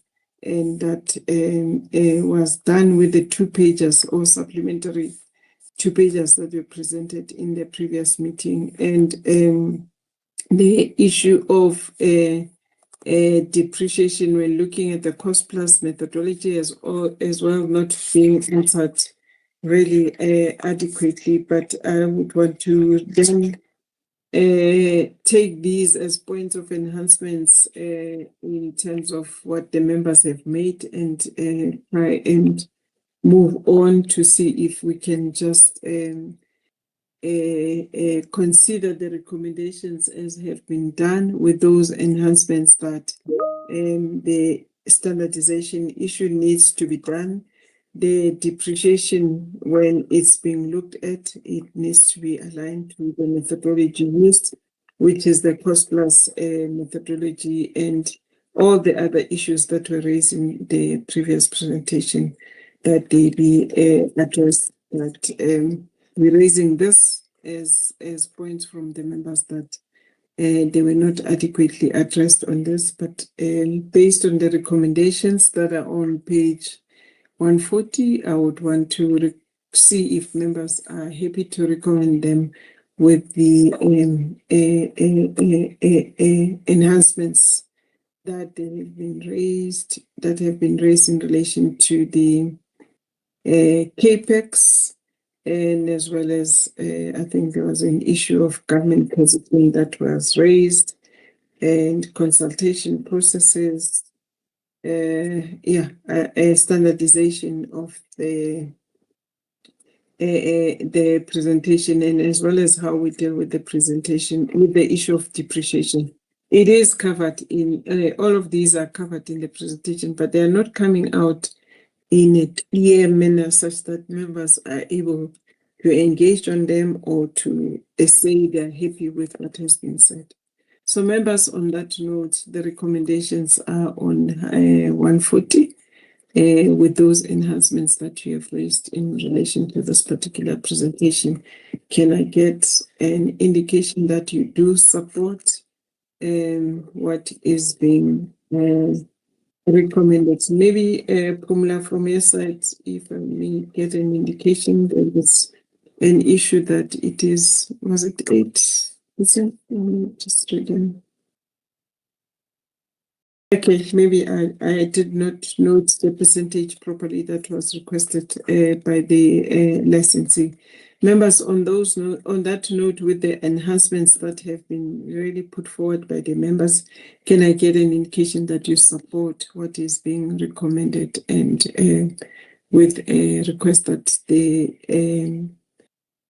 RFD be enhanced with your input? Thank you, Mr. Mkhize and Mr. Majola are also support. Don't see a hand from Ms. Mosset. No, mine, Chairperson, as I support the recommendations, the issues are there. 5.2 deals with the public consultation, and even in the presentation, it was mentioned. So it is dealt with the 5.2 on the actual document.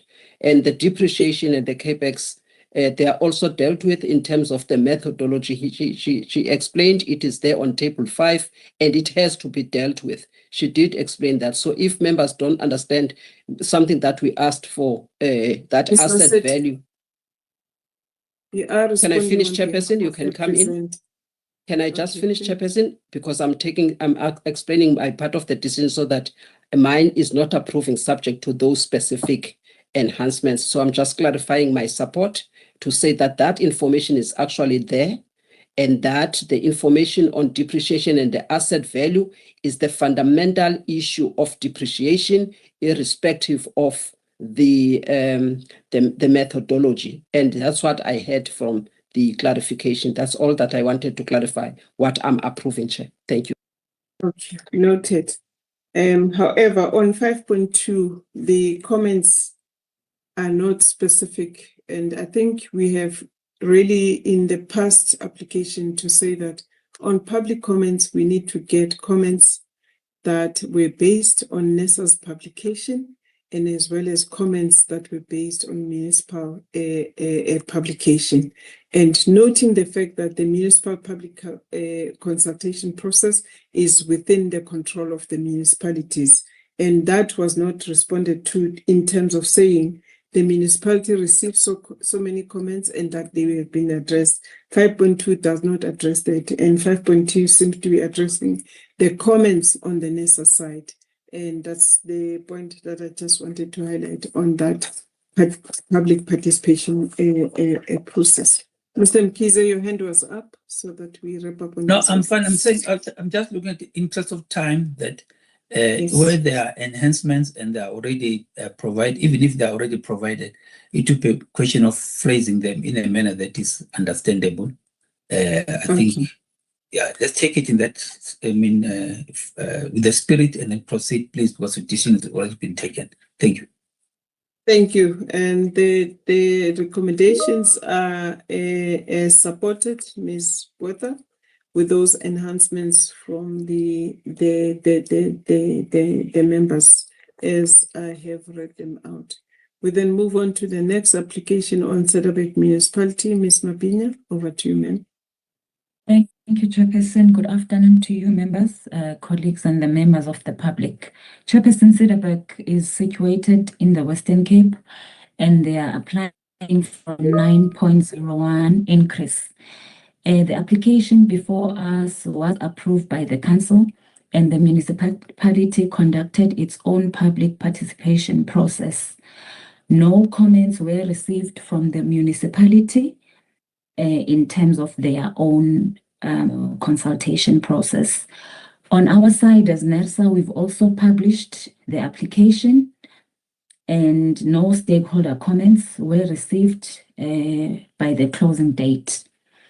And the municipality has an existing cost of supply, and they have applied a cost plus methodology, and the cost adjustment tool was used for the 2026-27 tariff period, and the underlying cost taken into account OPEX, CapEx related in terms of depreciation. Chairperson, the asset value of 182 million and the depreciation for 24-25 were extracted from the deforms and verified against the audited financial statements. It's also important to note that, Chairperson, this municipality is one of those good performing municipalities as indicated in Table 3 on performance indicators on page 179, where the municipality has recorded a surplus of 15.96 and energy losses of 5.77. And to ensure that the surplus is not overstated in line with the EPP policy position 1, the surplus was tested against key risk factors. First one being the energy losses, the consideration of customer affordability that may lead to non-payment, when non-payment turns into debt risk, when the municipality can no longer collect. And then these are linked, Chairperson, to the financial sustainability of the municipality. And therefore, Chairperson, the 18% surplus is within the 10 to 20% cost of supply framework range and is a risk-based profit margin as required by policy position 1 of the EPP.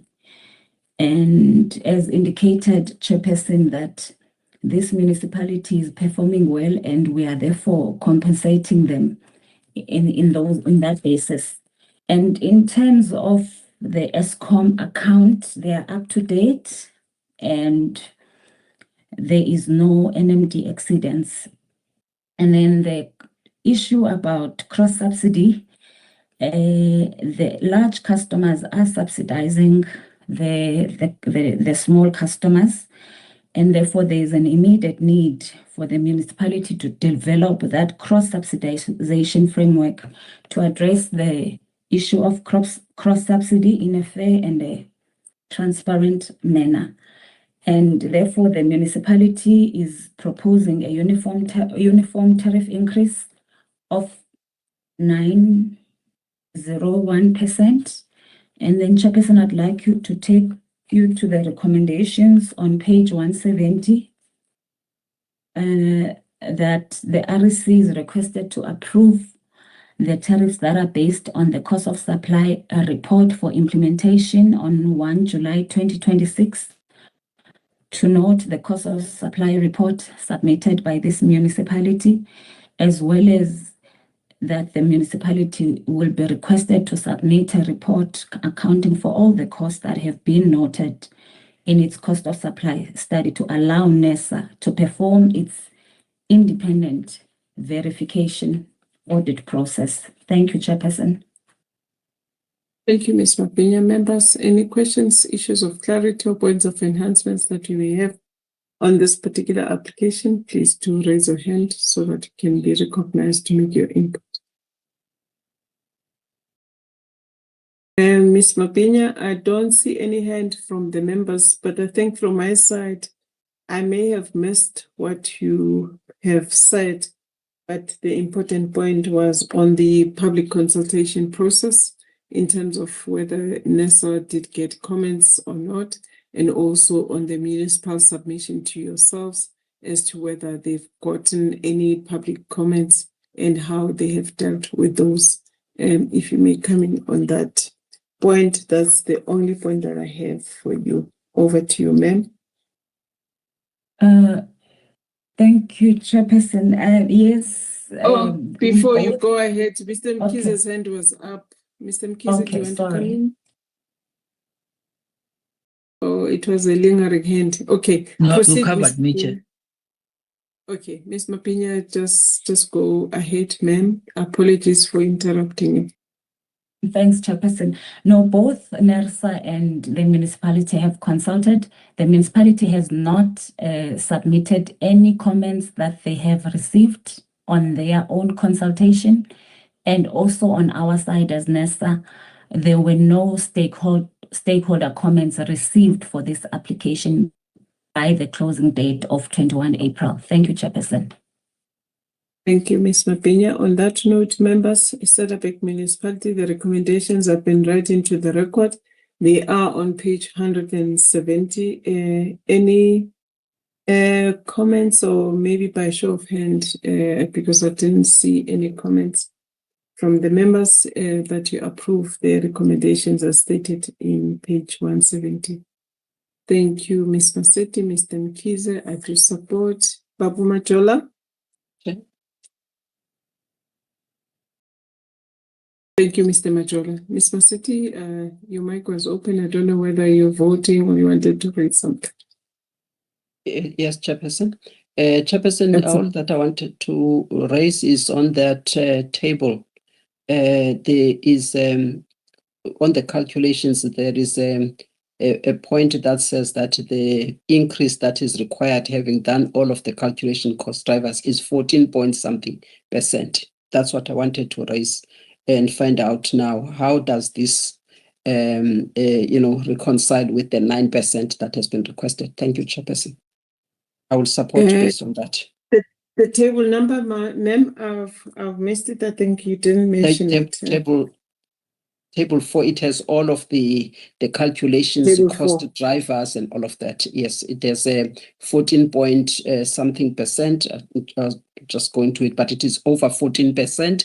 That's, it says, based on all of these costs and everything, the increase that is required is 14 point something %. Yet we've got 9%. Just wanted to check that. What does the implications of that and what does it mean against that 9%? Thanks, Chair. I'm approving based on that. All right. Ms. Mabinya, the 14.8, I think that's what is being referred to. If you can explain it so that we can reconfirm the voting. Thank you, Chairperson. The 14% that Ms. Masetti is referring to, it's the increase in terms of the cost, but the municipality has decided to apply a uniform 9.09% in line with the NERSA that has been approved for ESCOM. So the tariffs are escalating by a 9.01%. I hope I've clarified, Chairperson. Thanks. Thank you, Madam. Ms. Masetti, are you addressed? I will leave it at that, Chairperson, but we must just take care of that aspect because it shows a significant shortfall. And if one looks at the percentage of the surplus, just to flag those issues, Chairperson. Okay. Thank you. Thank you, ma'am. I think in the RFD, Ms. Mabinya, let's just highlight that point. Mr. Mkhize? No, just stating that it would help, please, management, if you may, and presenters, if you can, we just help when you respond to point us to specific areas. For example, if you had made them were to point at 4.27 and then be able to then justify, and it makes it easier.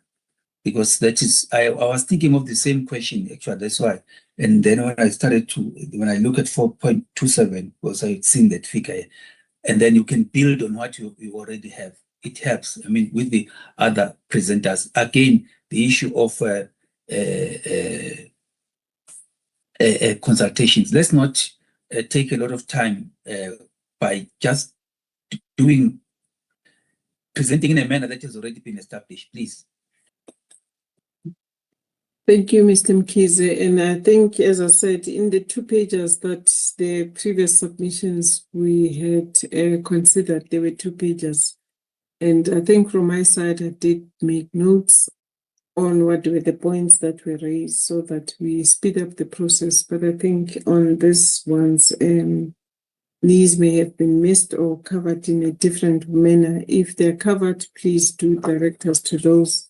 So that we don't repeat things that were raised in the previous submission. Mr. Majola, your hand is up.